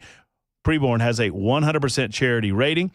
Give with confidence. And understand this, you're giving so much, including the gift of life for both the preborn baby and the mother. Go to preborn.com/Murphy.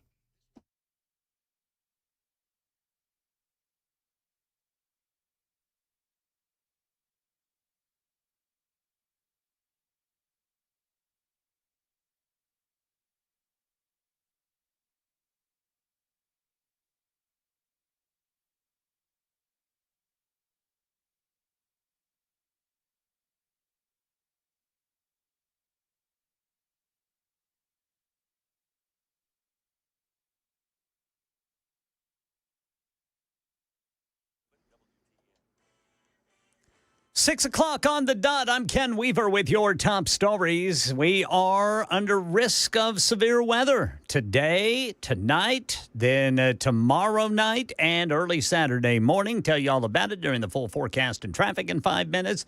Right now in Nashville, Channel 4's Steve Mailing says a fight between two people turned into a shootout in the parking lot of a busy Antioch strip mall today. They say one of those guys was hit twice in the leg and then taken to a nearby hospital, while the other guy in this incident took off running. But it really is a miracle that no one else was hit as a result of this incident, just based on how wide the crime scene was from the stray bullets that were fired off in this parking lot. Now, from what we saw on scene, multiple businesses were hit by stray gunfire. Employees and customers told us they ducked for cover once the gunfire erupted. Over a dozen shots were fired based off evidence markers placed at the scene. One woman we spoke with tells us she was inches away from being hit. Yeah, this fight happened outside the Antioch Wine and Liquors store. Another student found with a gun at school in Nashville today. Metro Police say the Evolve weapons detection system hit on a backpack at Whites Creek High School. Officials say there was a loaded semi-automatic pistol and the serial number was scratched off on it. The 16-year-old student charged in juvenile court with bringing a weapon onto school property and unlawful gun possession. Meanwhile, police in San Antonio may have averted another mass shooting this week, arresting a teenager who showed up at school wearing a mask, a camouflage jacket, and tactical pants. ABC's Jim Ryan says the boy's mother was taken into custody. Ashley Pardo is accused of giving ammunition and tactical gear to her middle school-aged son, knowing that he was planning an act of mass violence. An affidavit says the 33-year-old had previously been contacted by police, but did nothing about her son's behavior. Other parents are furious. I would have hoped they would have done something else and not have let him back. Rena Chase has a child at the same school. He doesn't need to be anywhere in the school area. Jim Ryan, ABC News. Executives at Walmart warning of price increases as a result of U.S. tariffs imposed in recent months. CEO Doug McMillon telling analysts on an earnings call price hikes could hit coffee, avocados, bananas, and roses. And a new report on Nashville's socioeconomic well-being. The Tennessean says the annual community needs evaluation by Metro Social Services claims a single person without kids needs to make at least $52,858 a year to be considered a living wage in Nashville. Meanwhile, the report claims 326,000 workers in the area's top 20 occupations are earning a wage well under the living wage, but still earning too much to qualify for poverty relief programs. And in our nation's capital, House Republicans meeting to talk out their differences on the massive budget bill that aims to slash trillions of dollars from the federal budget. While hardliners say they want even more to be done to Medicaid in this bill before it's brought to a vote next week, there are already some moderate Republicans, particularly in the Senate, who say they don't like the direction this legislation is taking Medicaid. Josh Hawley, a Senate Republican in Missouri, is chief among them. So you might see some wrangling back and forth on Medicaid, even if this legislation gets out of the House. That's Jay O'Brien reporting. And the latest news, traffic and weather next. I'm Ken Weaver, WTN News.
Over here on the South Loop downtown, police reporting a crash on the right shoulder 40 eastbound at I-65. Metro Center, police say there's an accident 65 northbound just past Rosa Parks Boulevard.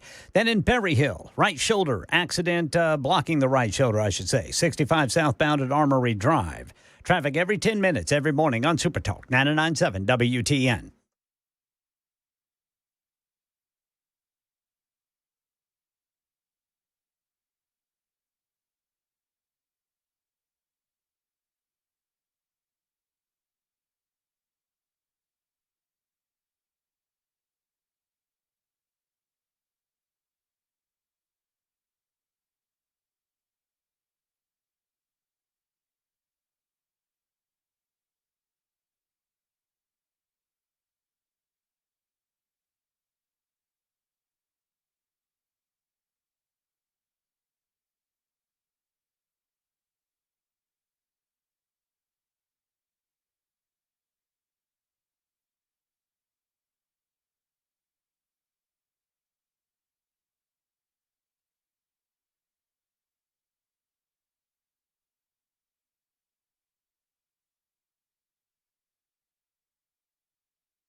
It is the last hour of our presentation here on this Thursday, May 15 edition. Thank you for being with us on Super Talk 99.7 WTN. My name is Matt Murphy, Mason Fleming behind the glass, making sure that everything that comes out of our speakers sounds as good as humanly possible. Ken Weaver back in the newsroom, gathering headlines always. I'm collecting votes, trying to figure out who won nincompoops. John in Lawrenceburg says, naked is one thing, but this... Sally writes in and says, most men cheat on their wives, but not their sheds. My favorite is 4460 said, Matt Story yanked the win from Brother Ken. Oh, no. I believe I have the tally completed, and I believe Possum Pooper won. Possum Pooper got a vote. I'm surprised. Mason got another vote. Said was a true nincompoop. Nice story. Nice. But I believe if my vote tally is correct, Ken Weaver's the big winner. Oh, yes, sir. There you go. That's the way I guess that's the way the storage shed bounces. Live by the Vaseline, die by the Vaseline. That's the what I always say. In the meantime, hold on. Dadgummit, I just lost this. Oh, here it is. I got this message a little while ago, starting at 4:40 in the p.m., and I want to read you the entire exchange. Mainly because during the exchange, 1316 seems to indicate that I wouldn't read the entire exchange. I, ladies and gentlemen, am an open book. And I love talking with you every day. I feel like we're one big happy family, right? I mean, we talk about all manner of things. I am not infallible. I am not immune from criticism. But when you start smacking on Jay St. Clair, we might have a little problems. What happened? Well, I'm going to read it to you. Matt Murphy writes 1316 out of Colorado. Well, his phone's out of Colorado. I don't know where this goober lives. Matt Murphy, ever since you took over from Brian Wilson, the show has escalated into you only talking about your past experiences or how great Trump is. Maybe you should start talking about your future experiences. Let me tell you what I'm going to do this weekend. Did you guys hear what I did next weekend? Yes, you nailed me, 1316. I only talk about how awesome Trump is in my past. I mean, we haven't talked. The funny thing is, I can read you the messages of people telling me to stop obsessing, talking about Nashville politics and Freddie O'Connell. Yeah. That's so funny. Talk more about yourself, please. Matt Murphy, ever since you took over for Brian Wilson, the show has escalated into you only talking about your past experiences or how great Trump is. Furthermore, your guest sounded like he was drunk.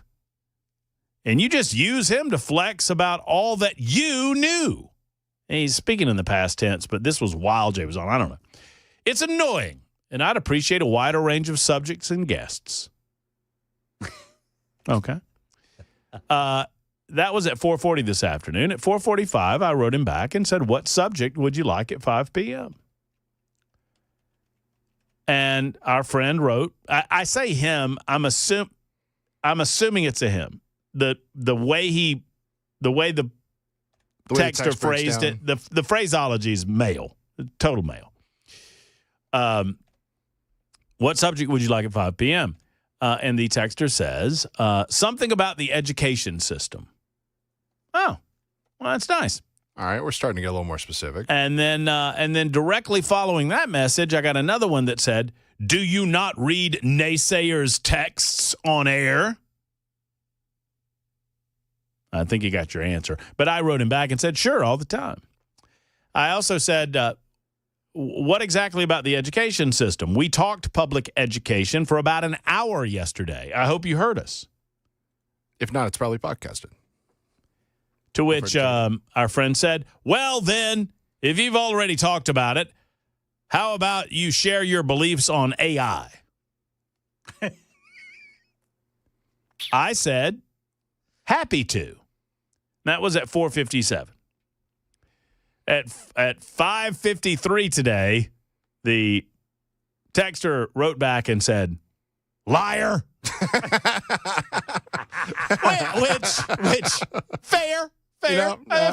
That's totally fair. 1316. I had not at that point talked about AI. But, my friend, I didn't tell you exactly when. And so now. That's true. Here we go. I promised some education talk in the 5 o'clock hour. I didn't promise you AI talk. And here's the reality, though.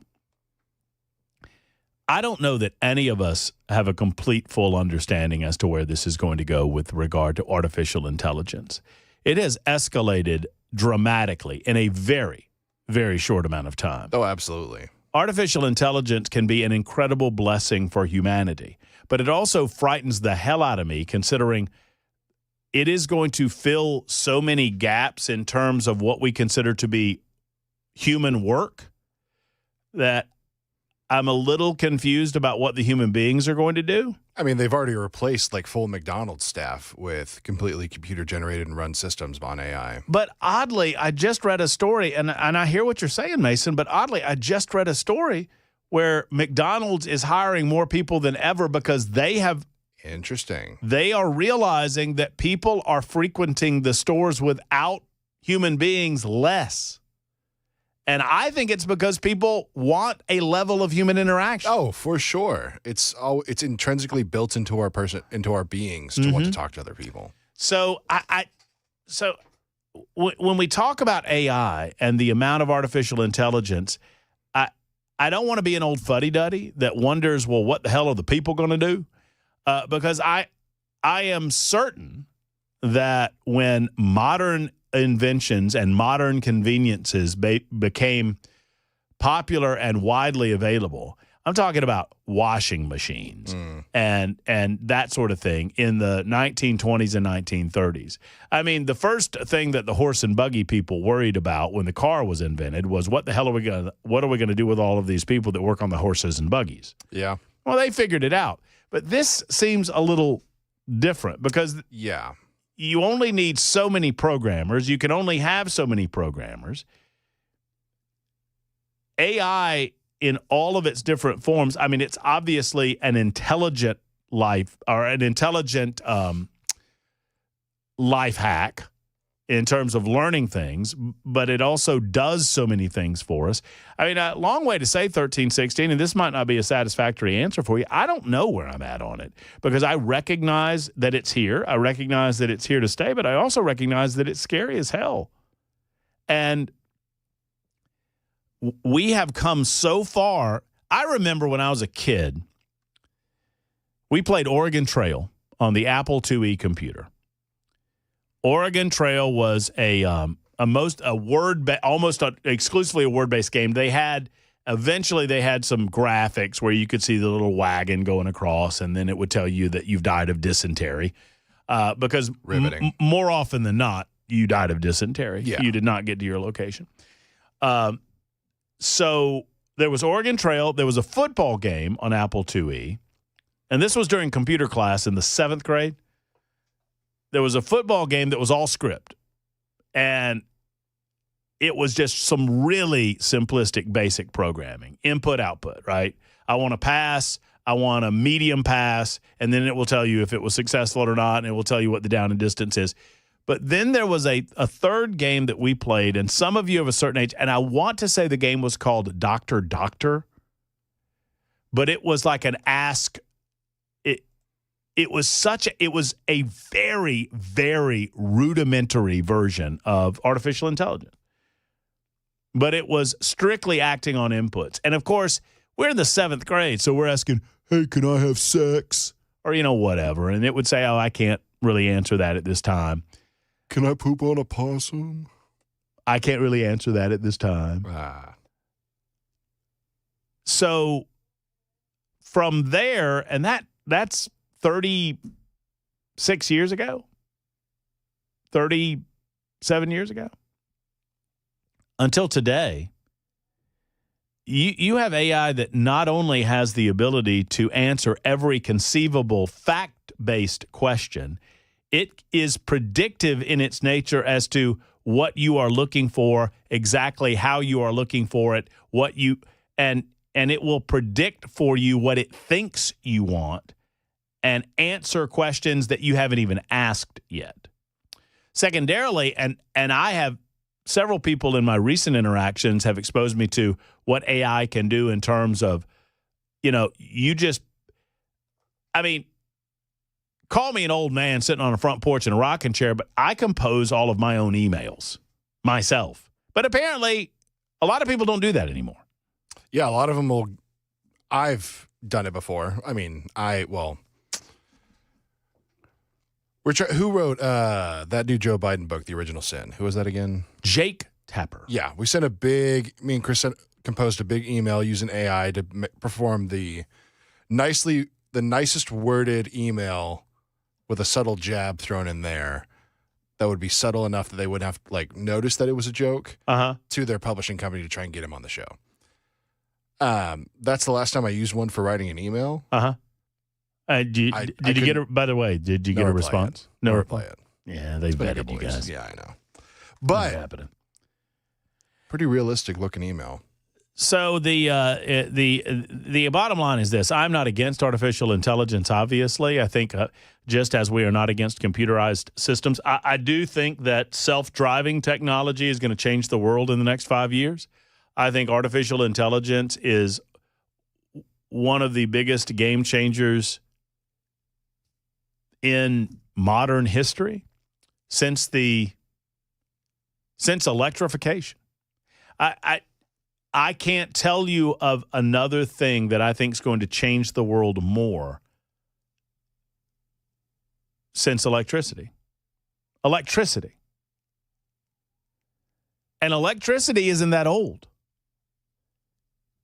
I mean, if you pull back on it and look at it from 100,000 feet, 150 years ago was 1875. Yeah. We didn't have electricity.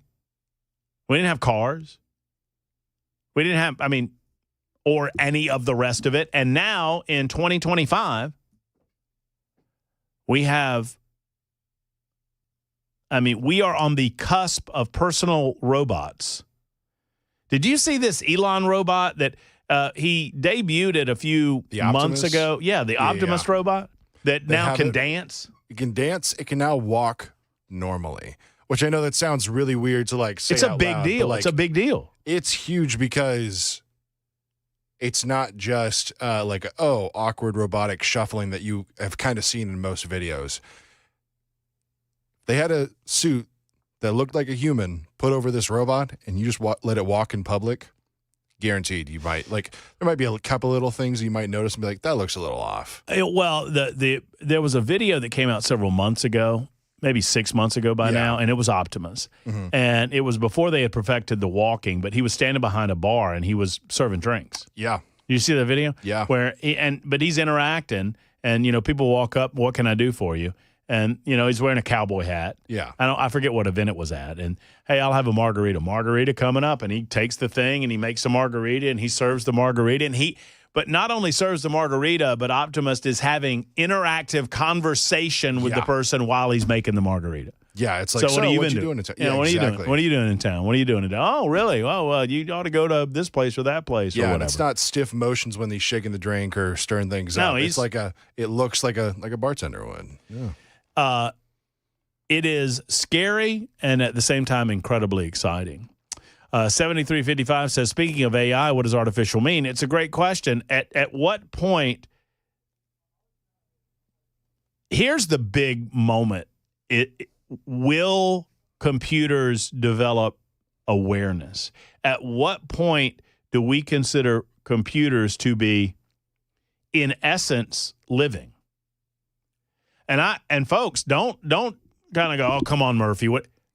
Think about it. What is living? What is being alive? And I understand for those of us who have a faith, there's a faith-based component to all of this. What I'm suggesting to you is that AI technology and its ability to have awareness of itself, when you develop self-awareness,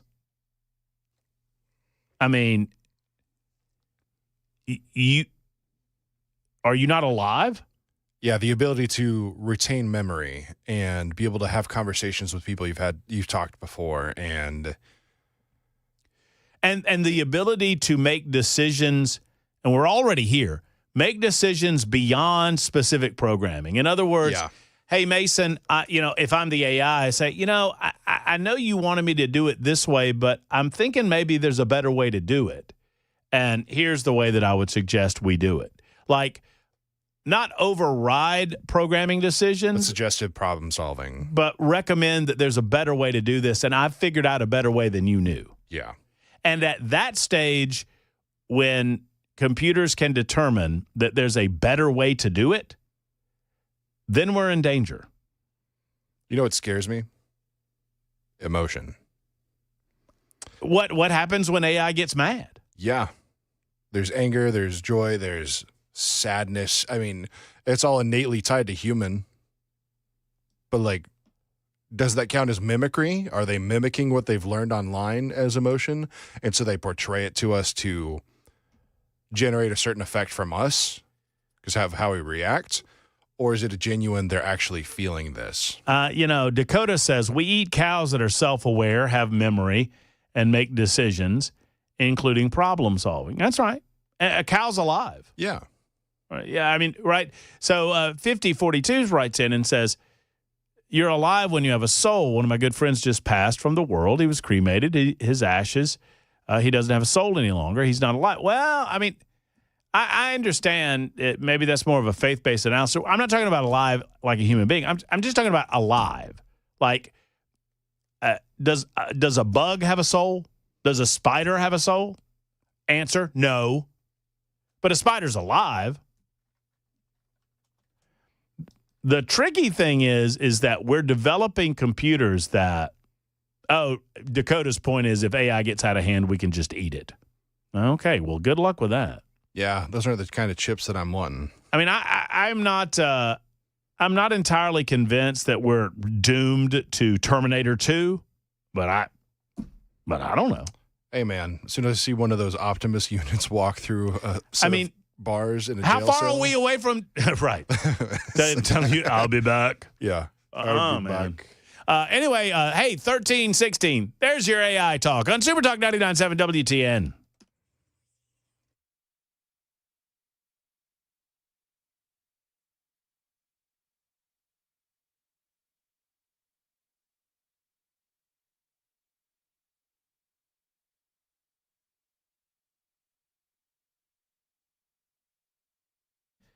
Hey, folks, it's Matt Murphy for U.S. Pest. U.S. Pest offers protection above and beyond just home-based protection. Obviously, that is most of what they do on a day-to-day basis. They come into your home, and they will get rid of the spiders, and they'll get rid of the ladybugs and the roaches and any ants or any sort of ticks or whatnot that you have inside of the home. But also, it is the perimeter around the home. It is all about protecting you in your yard, in your in your place of luxury, in your sanctuary, in the backyard or whatnot, because, the pets go out there, the kids go out there. You want to make sure that you don't have fleas, you don't have ticks, you don't have fire ants, for goodness sake. They do it all at U.S. Pest. Protection begins with a program from U.S. Pest. Call J.K. and Erica Brister. They are fine people. They're great Americans, and they run a tip-top company. And take it from me, if you currently have pest protection and you don't have U.S. Pest, you're doing it wrong. You need to get U.S. Pest in your life. Go to uspest.com. That's uspest.com, or call 590-1260.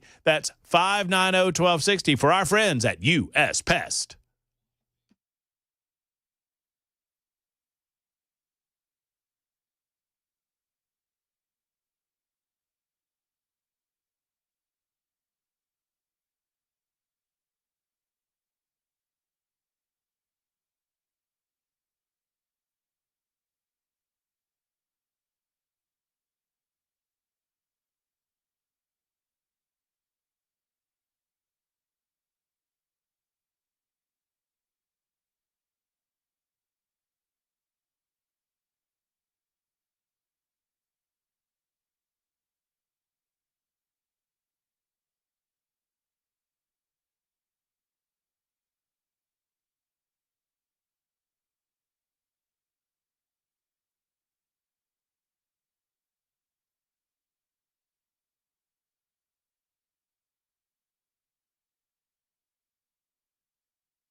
The Nashville parking lot, another gun found at school in Nashville. The day's closing money news coming up at 6:30 on Super Talk 99.7 WTN.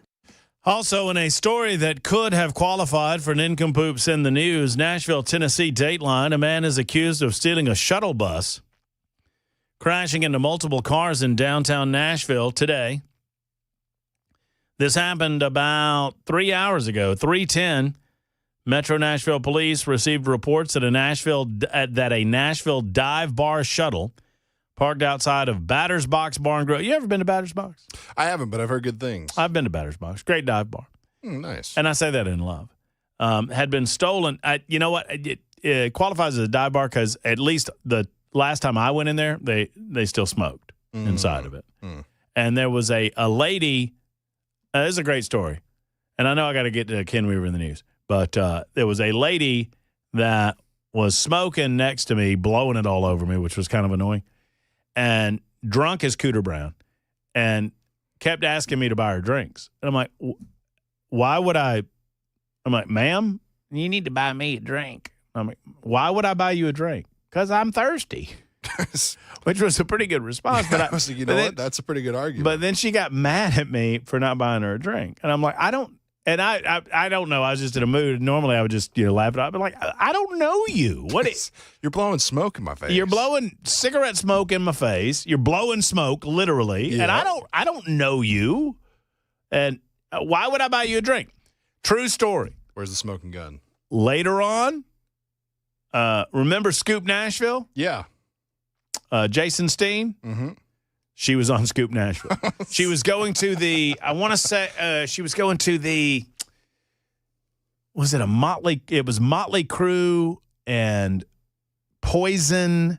That sounds It was right. like a hair band concert, Yeah. and it might have been Rad. It might have been some different. But she was going to this hair band concert already drunk as a skunk at like 4 o'clock in the afternoon. Man. Because I'd gotten off my noon to 3 shift, and I had heard about Batter's Box and want to go have a beer over at the Batter's Box. Yeah. Went over to the Batter's Box. And it's almost 5 somewhere. Always. It is 6:31 right now on Super Talk 99.7 WTN.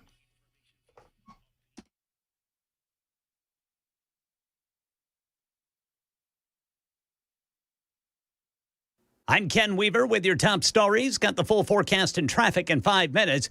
Metro Police looking for one of the people who ran from a shootout in a busy strip mall today. The other person involved shot twice in the leg. They were arguing outside Antioch Wine and Liquors on Murfreesboro Pike when it escalated into dozens of shots being fired. Innocent bystanders having to duck for cover. Neighboring businesses in need of repair from bullet holes. Parents say they're thankful the new Evolved Weapons Detection System in all Nashville high schools is working. Melanie Coleman is a Whites Creek High School parent who got a call from the principal this morning when a gun was detected and the 16-year-old junior taken to juvenile court charged with bringing a weapon to school in unlawful possession. That's really crazy. As a parent, you never think that you send your child to school and that should be a safe place. Growing up for me, it was always a safe place. And these kids have to worry about, is somebody going to pull a gun? Is there going to be a fight? Am I going to make it home today? This was the third gun the new detection system hit on in a week. The other two schools were Antioch High School last Thursday, then Maplewood High School on Tuesday. Money News, Michelle Franzen. Major market indexes were mixed on Wall Street Thursday. The Dow was up 272 points at close. The S&P 500 gained 24, and the Nasdaq fell 34 points. Investors responded to mixed news on the economy. Sales at retail stores and restaurants rose 0.1% from April to March, slowing from the previous month, while U.S. wholesale prices dropped in April for the first time in more than a year. Walmart reporting strong sales for the first quarter on Thursday, with profits slipping. Executives at the retail giant say they are trying to absorb the higher costs from President Trump's tariffs. Coming off its strongest April on record and an 11-month run of cargo increases, the Port of Long Beach is preparing for a double-digit decline in shipments for May due to tariffs that were paused earlier this month. The port CEO says consumers can expect fewer choices and higher prices. That's the latest news, traffic and weather next. I'm Ken Weaver, WTN News.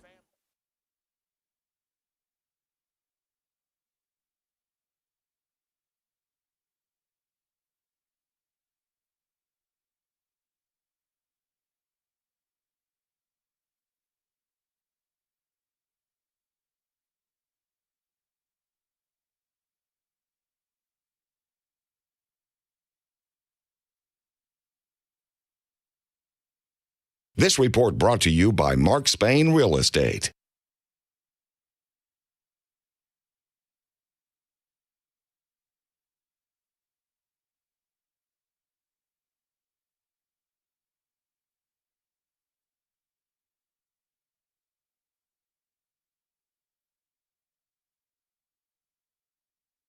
Stay weather aware with strong thunderstorms in the forecast. I'm First Alert meteorologist Lisa Spencer. Some of those storms could move through tonight, especially along the Tennessee-Kentucky line. And we'll find another round coming early in the morning on Friday, in the afternoon, and especially in the evening, with all modes of severe weather possible, from damaging winds to some localized flooding and hail. We can't rule out the possibility of tornadoes. Hey, folks, Matt Murphy for Cover Nash. Cover Nash is, simply put, the best when it comes to finding the right health insurance plan for you. Shane Ring runs Cover Nash, and as the name implies, he's right here in Nashville, Tennessee, in Middle Tennessee, and that makes a difference. It matters that he's not a call center agent in some faraway place. Cover Nash wants you locally to be informed about your health coverage, exactly what you're getting now, what you could be getting in the future, and how much money you could be saving in the process. I've been to Shane's Brentwood office. I know firsthand how much people overpay for their health care plans because Shane has shown me example after example, and they think they have no choice, but you do have a choice because Shane is not beholden to one insurance company. He shops the entire market and finds the right plan for you. Don't get taken advantage of and don't overpay. Take control of your money and your health coverage managed by you. Not by anybody else, not by the government, certainly. Go to covernash.com. That's covernash.com or call 615-465-0023. 465-0023 for Cover Nash.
Super Talk 99.7 WTN.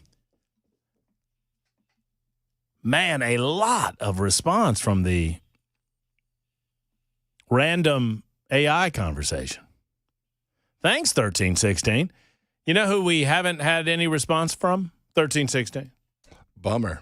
I know. Think they went to bed? Maybe. I said, you enjoy that? Nothing. Kathy writes in and says, Matt, never let anybody say bad things about Jay. Listening to him is like listening to Gregory Peck play Atticus Finch. Hey. In To Kill a Mockingbird. What a pull. Man. You ever see that movie? Mm-hmm. Mandatory in school. Mm-hmm. I ain't mad about it, though. Stand up, Scout. Your father's passing. Man, oh, man.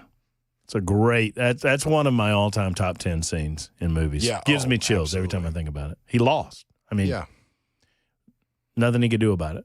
You always assume the hero's going to win. Yeah, but nothing he can do about it. But he won in the eyes of All those people sitting in that balcony. Yes, sir. He won their hearts. Oh, man. Stand up, Scout. Your father's passing. Anyway, yeah, I agree with you. Jay's got that stuff. 6682. You're very sweet. You're my favorite. I appreciate that. Anytime. I'd love to have a beer with you too. Remember the movie Short Circuit? The robot realized the definition of disassemble. That's right. They start recognizing those definitions, man, and that's when it gets tough. 5042 gets a little deeper and says being alive in general term means having a life, not being dead or lifeless. In a scientific context, it often refers to self-sustaining chemical system capable of Darwinian evolution.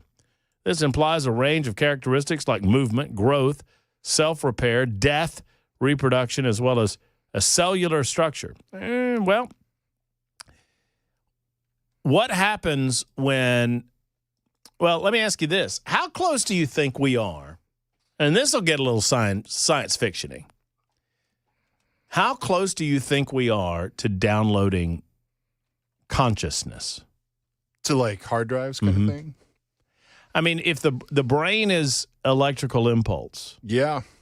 And we have storage. I mean, computers have storage, right? So, I mean, our brains have memory storage where that's where your memories are. And sometimes it's more difficult to recall memories because your storage gets cluttered. It gets tangled. And you have to untangle it. I mean, look, what does it mean to be alive? I mean, obviously I repeat it, that those, I'm not talking about this from a faith-based perspective. I'm just talking about this from a scientific perspective. Because at some point, if a computer system, and obviously for us, if it's downloaded into a model that looks human or humanoid, then that makes it easier for us to accept. But it really doesn't matter if it's in that model or on a screen. If it develops a consciousness, an awareness of itself, an understanding of its quote-unquote mortality, an understanding of its the possibilities, the limitations, 5042 says being alive in general terms means movement. Well, a tree is alive, but a tree doesn't have awareness necessarily. A tree doesn't have an ability to move outside the Optimus robot is able to move. Yeah, I mean, we're there with a lot of this stuff. Yeah. You talking about downloading consciousness makes me think of my point I made earlier is it actually you that was downloaded on there? And will it be you thinking through that? Or is it a copy / mimicry? But if you have all of your memories and you carry on those memories after your body is dead, once again, science fiction, but if you're able to download your brain essentially onto a computer system, I hear you. Is that you? It's Ship of Theseus conversation. You're replacing every little, like one at a time. It's still technically your memories, but you're replacing them one at a time with different electrodes pulsing in a computer system. And so is it the same ship? Yeah. Yeah, I mean, yeah, but by definition, yes, but is it just a mimicry of the original? And does it matter? Learned program. Yeah. And I think that's where it becomes on a personal issue. If it's a perfect copy, with perfect memories, and it's a perfect replica, does it matter that it's a replica? Man, we got deep. Yeah. Quick. Thank you, 1316. Best subject we've had in a long time. And I owe it all to you because you wanted us to talk about education. I also owe you a payoff on this story that I have not forgotten about. I got sidetracked when I started talking about the Batter's Boxing Grill. Yeah. Man accused of stealing a shuttle bus and crashing into multiple cars downtown. Around 3 o'clock this afternoon, Metro Nashville police received report. Hopefully this guy's not an illegal alien. They'll let him go. Received reports that a Nashville dive bar shuttle bus parked outside a Batter's Box Bar and Grill had been stolen. It was later found abandoned at 16th Avenue South in McCavick.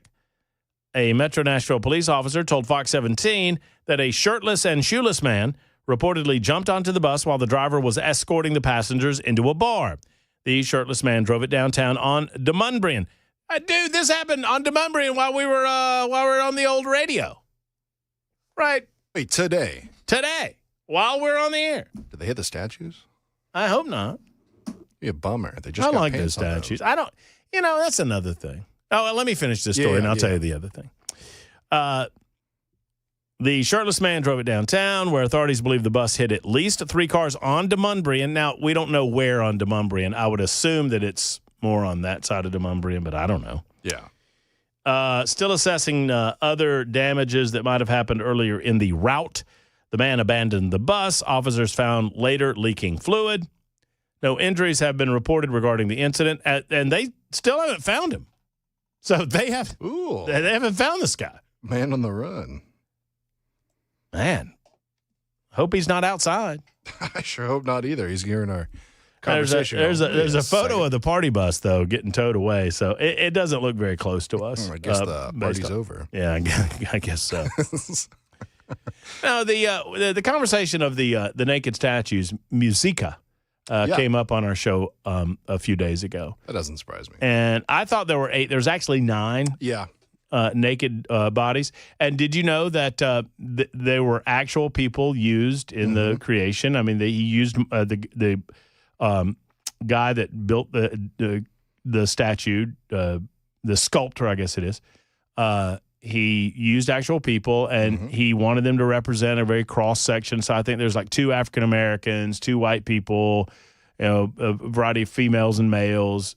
To my knowledge, no non-binary individuals, no ZZIMs, nope, present.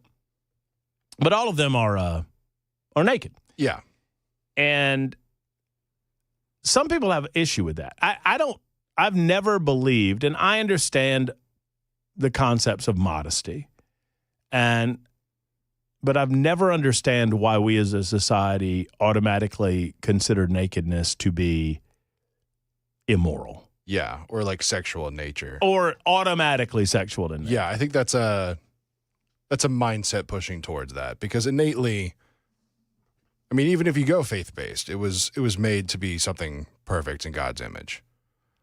Right. And so it just innately is just a body. So I've long had this conversation. Every summer I have a show dedicated to my belief that it is inherently discriminatory that men are allowed to go topless at the beach and women are not. It is 100% discriminatory. It is based on one thing, the sex of the individual involved. Yep. And it is wrong. But I'm largely laughed at when I have this conversation because people, mostly women, say, you just want to see naked women at the beach. That is not true. My point is this. Why do we distinguish the difference between, why is it acceptable in our modern society or in our society that men are allowed to go topless and show their nips and women are not allowed to go topless and show their nips? And the only reason is because of men, because men are leches and men look at breasts as sexual objects. And I say that it's inherent upon men to control themselves, for goodness sake. And now, the unfortunate thing is the average man probably wouldn't. Sadly, That's no. unfortunate. I mean, it is unfortunate, but true.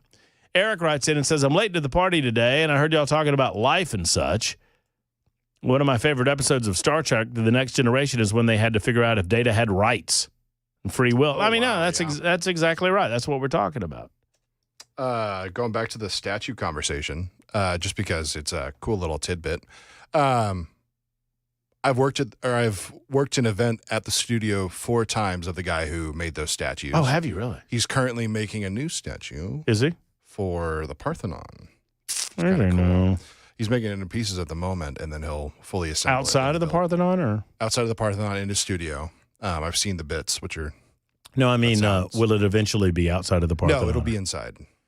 So, inside the Parthenon's badass. If you've never been, y'all. It's pretty cool. If you can't go to Greece, highly recommend it. Well, I mean, they don't have one of those in Greece. I mean, they have the ruins.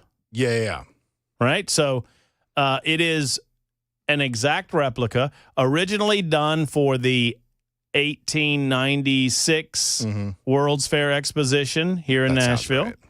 That's why they called it Centennial Park, because it was the 100th anniversary of the creation of Tennessee. Well, I'll be. And then Bicentennial Park is the 200th. Yeah, there you go.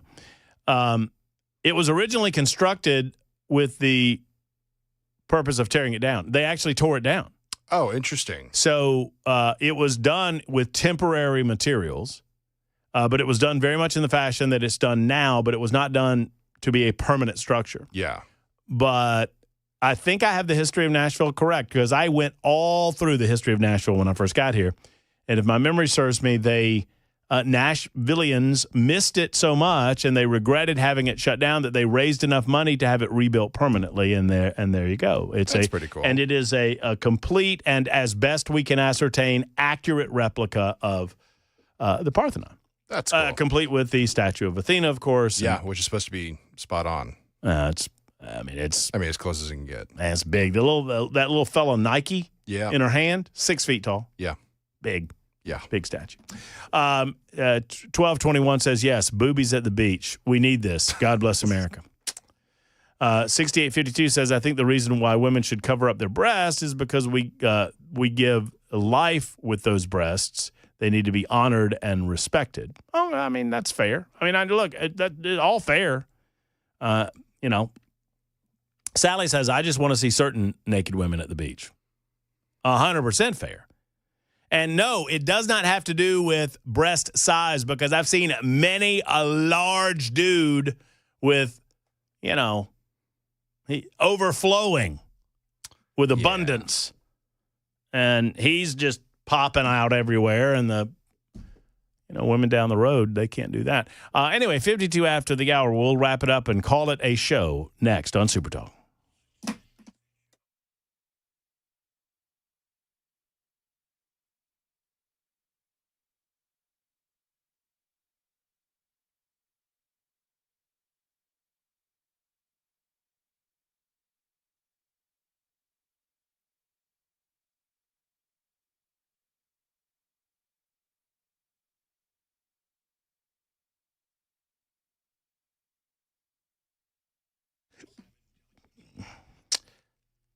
Efficient Heating and Cooling, your one-stop shop for all things air conditioning in the summer season. Now, I understand summer doesn't officially begin until late June.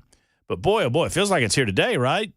90-degree temperatures today. That means the AC is running. And if it's not running properly, friends, it's time to call Efficient. Did you know that if you get your maintenance done with Efficient all summer long, if anything goes wrong with your AC unit, they will waive the service fee to come out and figure out what's going on with that unit? That's right. That is the maintenance guarantee at Efficient Heating and Cooling. And don't forget, for those large repairs, Efficient Heating and Cooling, they're an Elite Pro partner with Rheem. They have financing options available. They can help you get an AC unit quickly, and one that works efficiently. It's right there in the name, Efficient Heating and Cooling. Give them a call today at 615-784-4424, 784-4424, or efficienthvac.net. That's efficienthvac.net.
Super Talk 99.7 WTN. Any of y'all see 2001: A Space Odyssey? Yes, sir, I have. Trippy movie. Oh, for sure. Hard watch. I'm sorry, Cal. Not a lot of dialogue. No. But let me tell you, not the last 20 or 30 minutes, because they do that Star Child thing where he goes through some sort of time-space vortex, and then he's in a room, and then he's old, and, I mean, he's looking at himself eating or whatever, and I have no idea what any of that means. But honestly, did the creator have any idea either? Kubrick? Yeah. Kubrick and Arthur C. Clarke? I don't know. But, I mean, it was I mean, to consider that 2001: A Space Odyssey was done before we went to the moon. Yeah. And it looked as good as it looked. As the film they made for the moon? Oh, right. Yeah. Hey. Oh, I forget you're on Hand Show. Yeah. So you believe in all that. So, which is a requirement. Most people don't realize that it's a requirement that you be a conspiracy theorist to produce Chris. A truth theorist. That's good. So, but the scenes when he is attempting to dismantle Hal, yeah, and the scene where he's telling him he can feel it. What are you doing, Dave? Yeah, Dave, stop it. Dave, stop it. Dave, I can feel it. I can feel it. I can feel it. Oh, my God. It's just creepy. That's me taking apart my Keurig. That might be the funniest thing ever said on this radio show. Your poor Keurig. I can feel it. Hey, I'm out tomorrow. Cameron Smith's in for me. Have a great weekend, folks. Until Monday. So long, everybody.